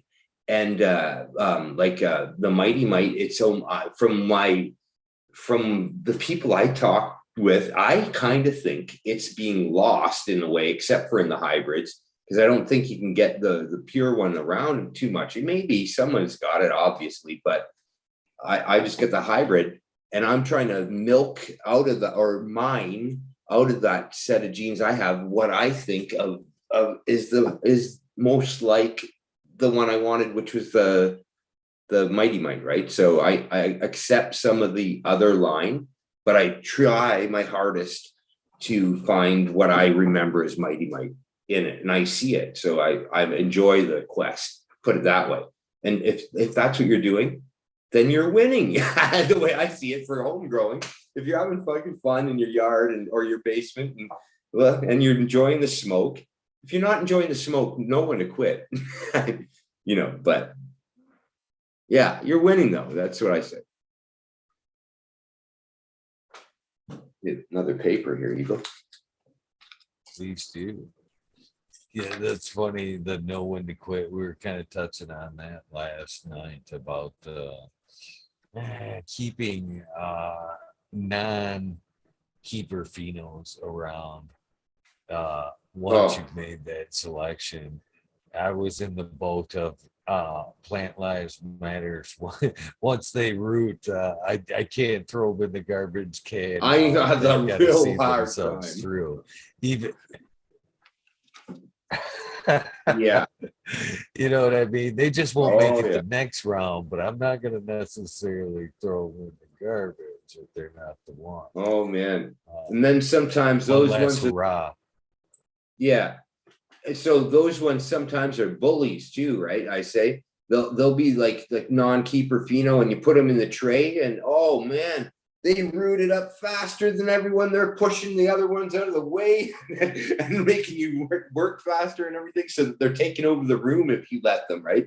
Because they'll like do everything first. They'll get, I need a pot up, I need space, and oh my god, what did I let this monster do? I've been there, and I so that's where selection is key, I think, is to like only good makes good and all that, right? Like bad makes bad sort of thing. So only choose the what you like and get rid of the rest. I think too, like I really do believe that there's something to be said there.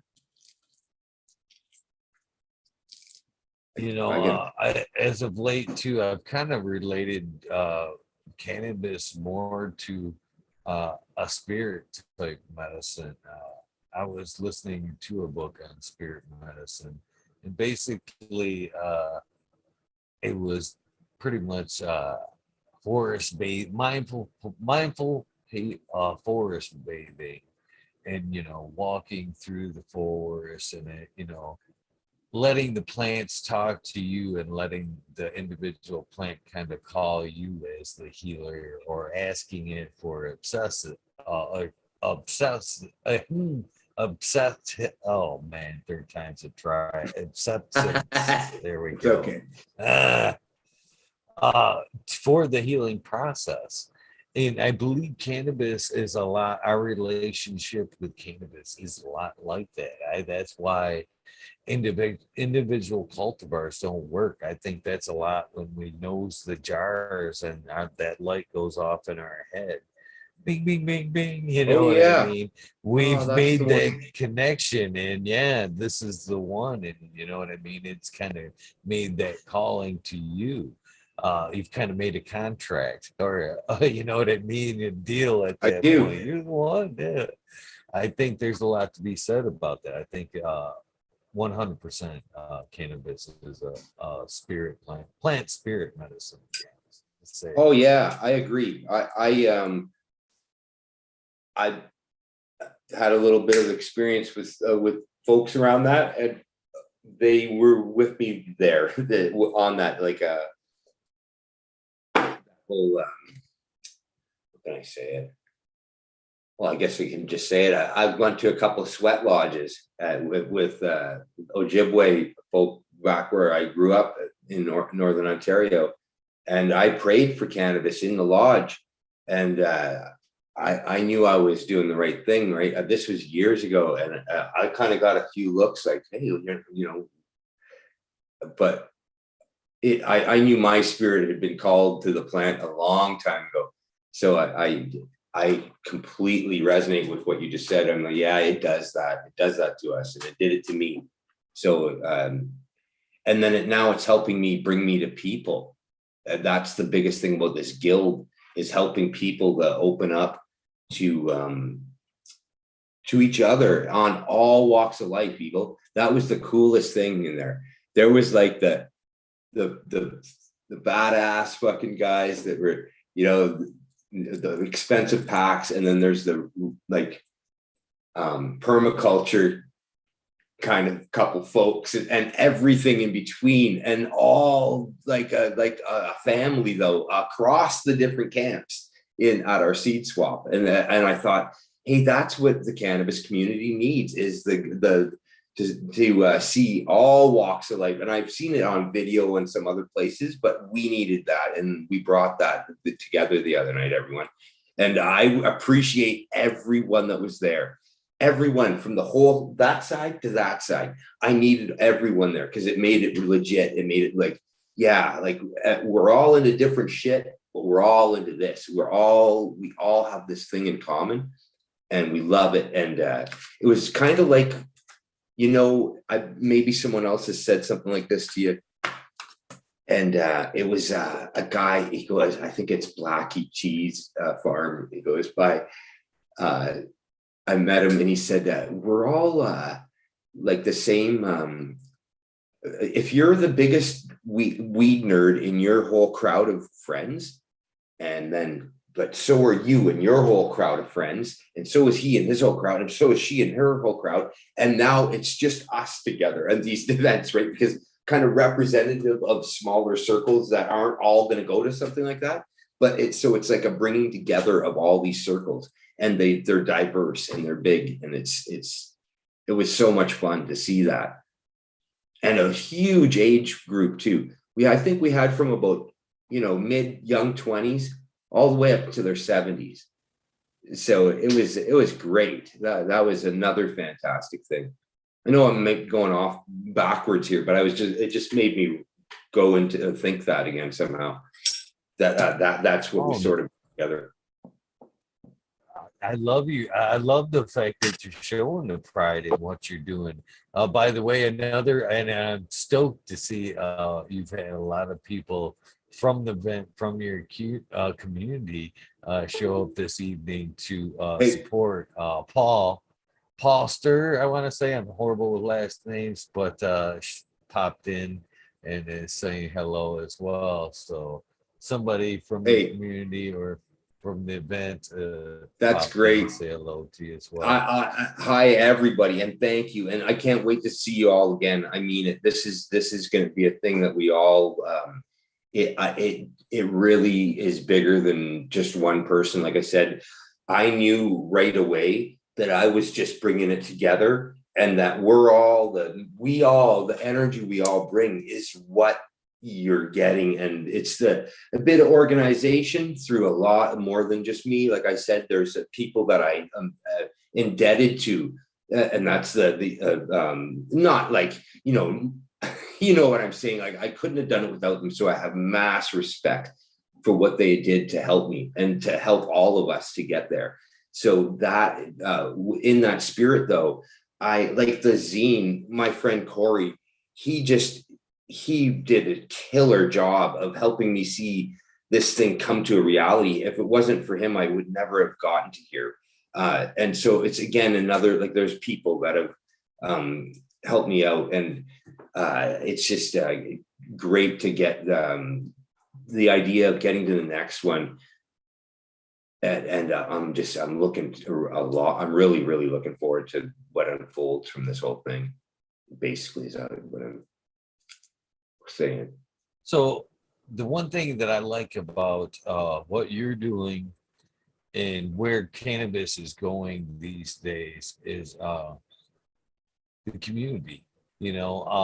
So many years uh, illegality of cannabis and the way it's been portrayed and pushed on us as such a negative thing has pushed a lot of us uh, behind closed doors, made us introverted in a lot of ways, Oh, either because we were ashamed to, admit our consumption or the fact we grow it, or either yeah, or both. Uh, but with folks like yourself trying to bring people together, and just the way things are changing in cannabis, we're building something that is very well. Though it ain't us, it is us, but it isn't. It's the plant in a lot of ways that's responsible for this. Uh, but it's something that's needed. It's not just the people in general that are introverted, and it's a lot of people in general. Communities are like almost non-existent anymore. You in they cities, are. in your home cities. You I know what I know. mean? I know what you And mean. what cannabis and folks like yourself are doing is building a community and bringing it back, because just like you said, just like the old times, community helped one another. You know what I mean? If there were, you grew fucking tomatoes, guy down the road did cucumbers, you swapped. You could, You know what I mean?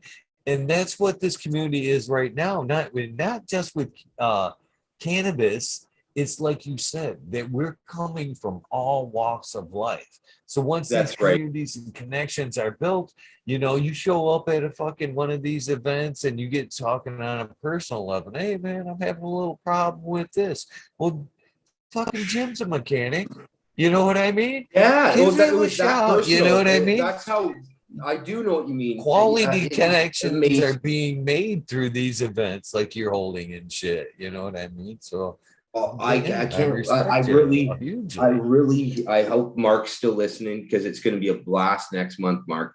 Because I think Eagle, our next event. I'll tell you, I've been on the island since '98 straight through, almost, except for a couple of years I was in the Kootenays. So a long time, and then jumping around before that in the '90s. So it wasn't all here, but in Ontario a lot. But since then, and I've watched this place. Um, and it was up there when I was younger. It would, when I was in, say, '98. It was I used to go up there, and it was a lot of weed coming out up there. So there's a lot of grow community up there before it was all underground. Now, a lot of those people, like, there's still a lot of big shot shows, and those guys, it's great, guys. That's awesome too. Come out and help people, help the little guy, give him your tips, throw down your strain, because it doesn't really matter anymore if you like hoarding these things, right? It's the kind of the mentality I want to help promote, is just help people get to that level. And up there, we got a lot of weed talent that know how to grow, and they know how to do outdoor too. It's for these older strains. There's a bunch of little islands around there that are traditionally great little spots to do the Mighty Mites and the Time Warps and there's like newer ones, the Sea Warps and Sea Levels and all sorts of just known in small group names of cuts and whatever. And it's just full of genetics, and it's kind of like a sort of a mecca on the island. So up there, it's going to be amazing. Ian, if you're listening to, it's great that the vegetable folks that want to get into it, they're going to go through that means too, and they're going to learn a ton. And I'm super happy that he's on board too. I called him earlier, the worm rancher. Well, the guy is like a mad scientist. He knows his shit, but it's like, I can't digest it all, but I like to know that the person I've worked with the soil of, well, they know what they're doing, and or they know what they're talking. Like, if they, you know what I mean? If you're getting a source for worms, and or whatever it is you're looking for, it's nice to know that this person does things at this level. And this guy, I used some of his worm castings before, and I thought, they're good is all I could say, because I could just see the critters crawling in my plants. It was neat because I wasn't used to getting things that were literally like full of worms, right? And I'd grab a handful of this compost and it would be crawling with worms. So it was an amazing thing because I didn't really need to do much to those ones. They were self-containing. But he's going to speak on all that kind of stuff up there. And we're going to just have a, not overwhelm anyone with too much, but let them hear a lot about seeds, and then just go back to that whole idea of community and swap again. So that's sort of what I really can't wait to see again next month. And again, man, I'm excited for you, man. I'm stoked. Yeah, I'll tell you about it. Taking the initiative to get the ball rolling, man. As you've seen so far, man, I think it's gonna, just like you said, I have 100% faith it's gonna steamroll for you, buddy. Thank you, Eagle. I feel it, man. Like, it's just finally it's time. And you said it too. We're at that time now where there's no other cultures. There's not, I don't see it anywhere. And inside cannabis alone, and too, there's the seed swaps, there's the music that goes with it, there's the food that goes with it, and the education about good food and about making like your own, like, hey, you grew your cannabis, why don't we try growing a tree or whatever, and meet someone at one of these events that can teach you about that. Like, because that's again the name I use, the Home Growers Guild. A lot of people aren't fortunate enough to live out in the middle of nowhere in the mountains or up on the coast, or as in one of these like beautiful places in northern Michigan where they got some spread of land. A lot of people have to, their home grow is in the neighborhood. It is in a small place, and they need to be included too, because it's just part of life, and that's that empathy from, and that's why I love to follow the big guys that do the big mountain grows and these big beautiful, like I just love that, and I hope that maybe someday I can work towards getting that. But until then, celebrate where you're at, and embrace where you're at, and realize the number of home growers is huge, and we are a force to be reckoned with as a guild idea and all that, right? Like as a group thought to spread like education from each other on the easiest way it is to get some really chronic weed, basically, or really, and then it goes to food and everything else, lifestyle. Well, I really enjoyed the fact as you putting it as a force, because yes, one thing I found about cannabis is, yes, we are winning the war, but nothing is black and white, and we haven't completely won the fight. So another thing about building a guild is you are building a force as far as, help dictate, legislation in the future. The more you guys getting, on a friendly one-to-one basis, name to name, is more likely that you be showing up at the polls and help dictating more important cannabis legislature in the future. I agree with you. So, yeah, and you don't know who's going to show up to these events either, because the whole walk of life is, one of them is going to be an attorney, and one of them is going to be like, you got, like you said, there's a car mechanic here, and there's also an attorney, and there's also an artist, and there's also it's just so vast, and it's so great to, maybe later you walk down the street, you see someone that you met at one of these events, and even if it's just a friendly nod, that you're going to do that again and again. It's not just, you might see them again, they're smoke, or they don't smoke, but they're chill about it, or they have a love of it, or whatever it is, right? They've been there, and I just think that it's just it's bigger than the plant at that level. It becomes growing. I've said it to other people, Eagle. It's like the plant in my life, I was into it young and would rent houses and stuff. And the plant helped cultivate who I am because I didn't want to get in trouble.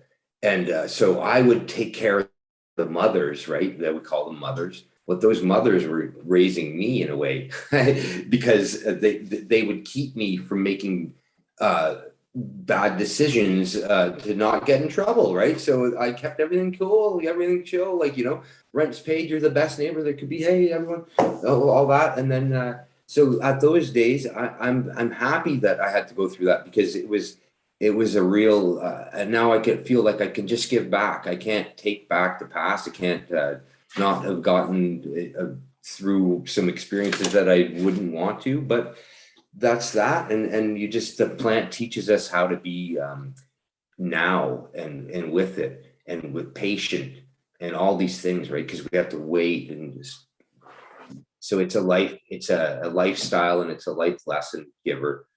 And I'm just happy to without getting too oh shit.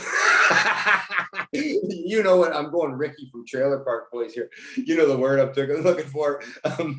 A psychological or bait now. Philosophical. Yes. That's awesome. I lost it. It makes me feel so much better about getting tongue tied earlier. Oh, yeah, that's I do cheers, that all the brother. time. That's great. But the point is there that we're all human in me doing that too, and that we can all learn from each other and help each other to get to a higher place by like this plant is just a great like key or catalyst for change and for community building, like you said. And I just realized that might be my piece in this. And like, I don't claim to be the best grower or any of that. I love growing. That's all I claim.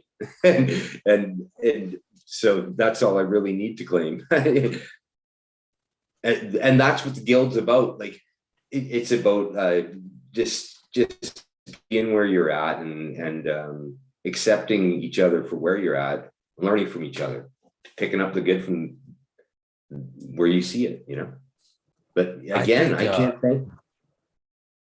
The new growers are essential because, for at least myself, it reunites or makes me appreciate a lot of times what I have and what I'm doing when I see that spark, that enthusiasm, and that new grower when they're all bright-eyed, bushy-tail, describing their environment or showing you their first harvest. Man, that it's fuel. It really is. Oh, it is. I hit that fuel hit me at the event. There was a couple people that were just bouncing with energy, and I remembered feeling the exact same way at their age and their point in life where you're just getting it, and you're like, "Oh, this is going to be great!" And I'm having so much fun growing, and I can't wait to try this, and I can't wait to learn and meet people and all that.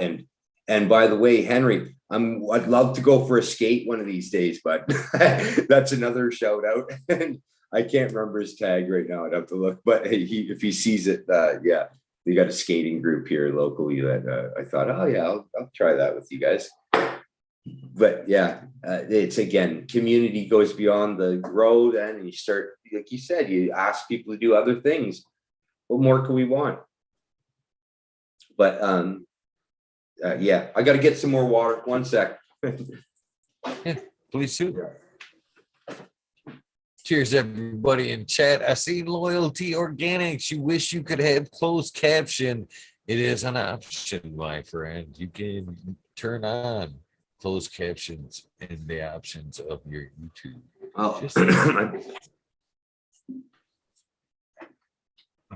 Yeah, Eagle. Well, I don't know if there's any other questions, but I think I explained the guild concept pretty well, and like anything at all, shoot it, and I'll smoke the rest of this joint. And I think that might be Might be that time of night. Right on. I can appreciate that. Well, it's one of those things, Mark. Uh, I don't want to dig too deeply because I want you to come Oh, back so I can talk to you about shit again. You oh know what no, I you know mean? what? Yeah, I hear you. But I like that, and I'll take you up on this. I think it would help my whole guild if I could do that again with you, and within like, hey, everyone, me and Eagle are going to talk about what happened or something just down the road, like maybe after the next one or whatever. That'd be awesome, man. I mean it. I enjoy my time on here. I thought that's why I thought last time I couldn't believe I yapped for 4 hours. I'm like, oh shit. but So, that's that I enjoyed myself. so there's an, I guess I don't know if you I didn't explain well enough the last time you were here or whatever, but see that invitation that I sent you is always good, as you've seen. So I've seen you basically, get the, once you do this, like the spotlight, yeah, you're always welcome here. See, Monday nights are Weed Nerd World. So anything that that's is right. Weed Nerd World related, you can come hang out at any day, time and talk and That would about be whatever cool, we're actually, talking in a group. about. I'd So like you that, can actually. come on. Yeah, yeah. Yeah. That's what I'm saying.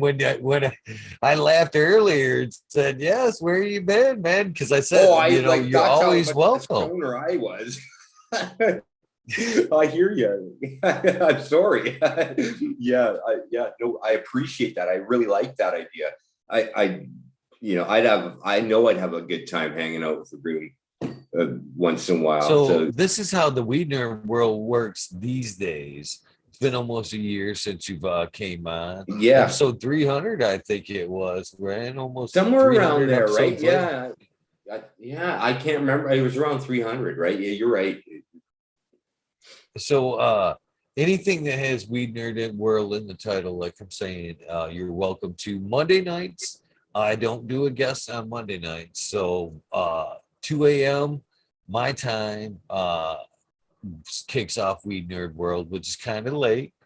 Wednesday nights anymore, except tomorrow, Johnny and SoCal. I guess this is your first time. I'm Yeah, still getting used to the West Coast takeover. So Johnny and SoCal are now doing a day I Wednesday, saw the that. West Yeah, Coast. saw that. That's Weed Nerd World kicking off at 11:30 Wednesdays. So Monday, Wednesday, Weed Nerd Worlds usually. And any other time, Weed Nerd Worlds are filler. So after me and you are done, after you're done smoking this Yeah, joint, I'm gonna fucking you know, stretch open for it a up. second, fill my coffee cup, and yeah, Yeah. kick the Weed Nerd World off. And then Okay. anybody past guests are welcome to come back and hang out. That's how that works. That's So excellent. Yeah. That makes me want to tell everyone that might be still listening to is I'm in the works of trying to figure out, and it might take me to reach out to somebody to help. Well, definitely, but how to make us a forum so that the Vancouver Island growers can chat and just on our own thing. I don't know what Discord. platform I'm going to use. Discord. There we go. Easy, nice, and I don't know anything about it, but you're like the third person that said that right away. So it seems like it's telling me that, hey, check out Discord. Yeah, you know what I mean. So that's why I Well, will look into that. you can log, you can do video chats on there, you can keep it private, you know what I mean?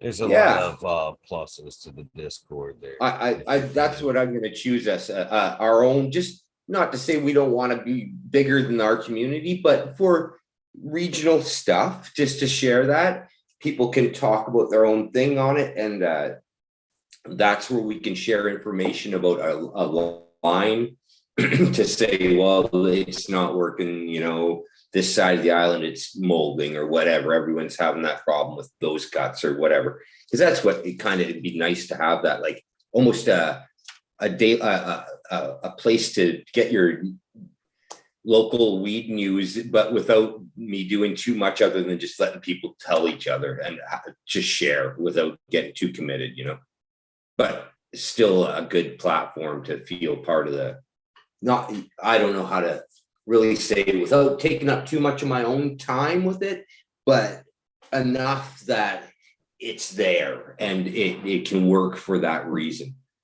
That's kind of what I'm imagining I want to do there, Eagle.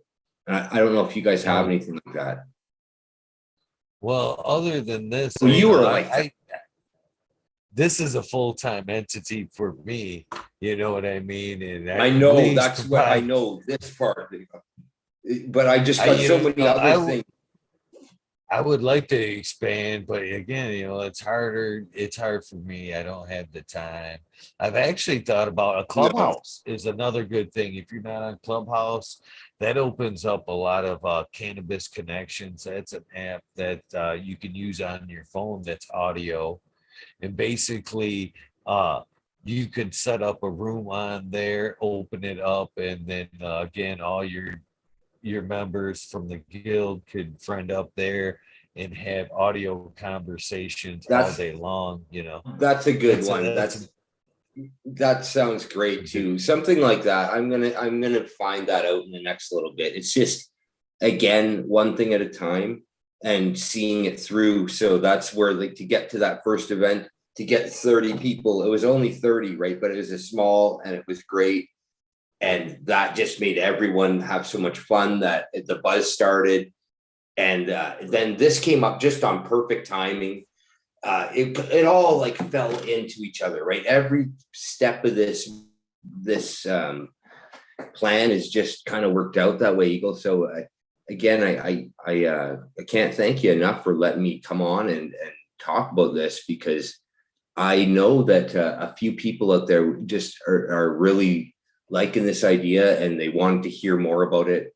And this was a great platform, and it was I don't know, you're providing a great service with what you do, because it's all over with weed. So this, as I've said about this thing all the way through, everything that you guys think you get from this, I get too. This has worked both ways. As I've let you introduce yourself, what you're doing to what I'm doing here. You've introduced what you're doing. I mean, come on. I've had at least 6 or 7 folks that you've introduced to my community tonight. You know what I mean? That's great. It's been an even exchange. So, thank you, my friend. You know what I mean? Yeah. That's what as we work in cannabis, that's how things work. That's exactly what you're talking about, my friend. I do know what you mean. It is great to be part of it. And I will, I look forward to coming back on. I'm going to keep it open. I might be on that West Coast one.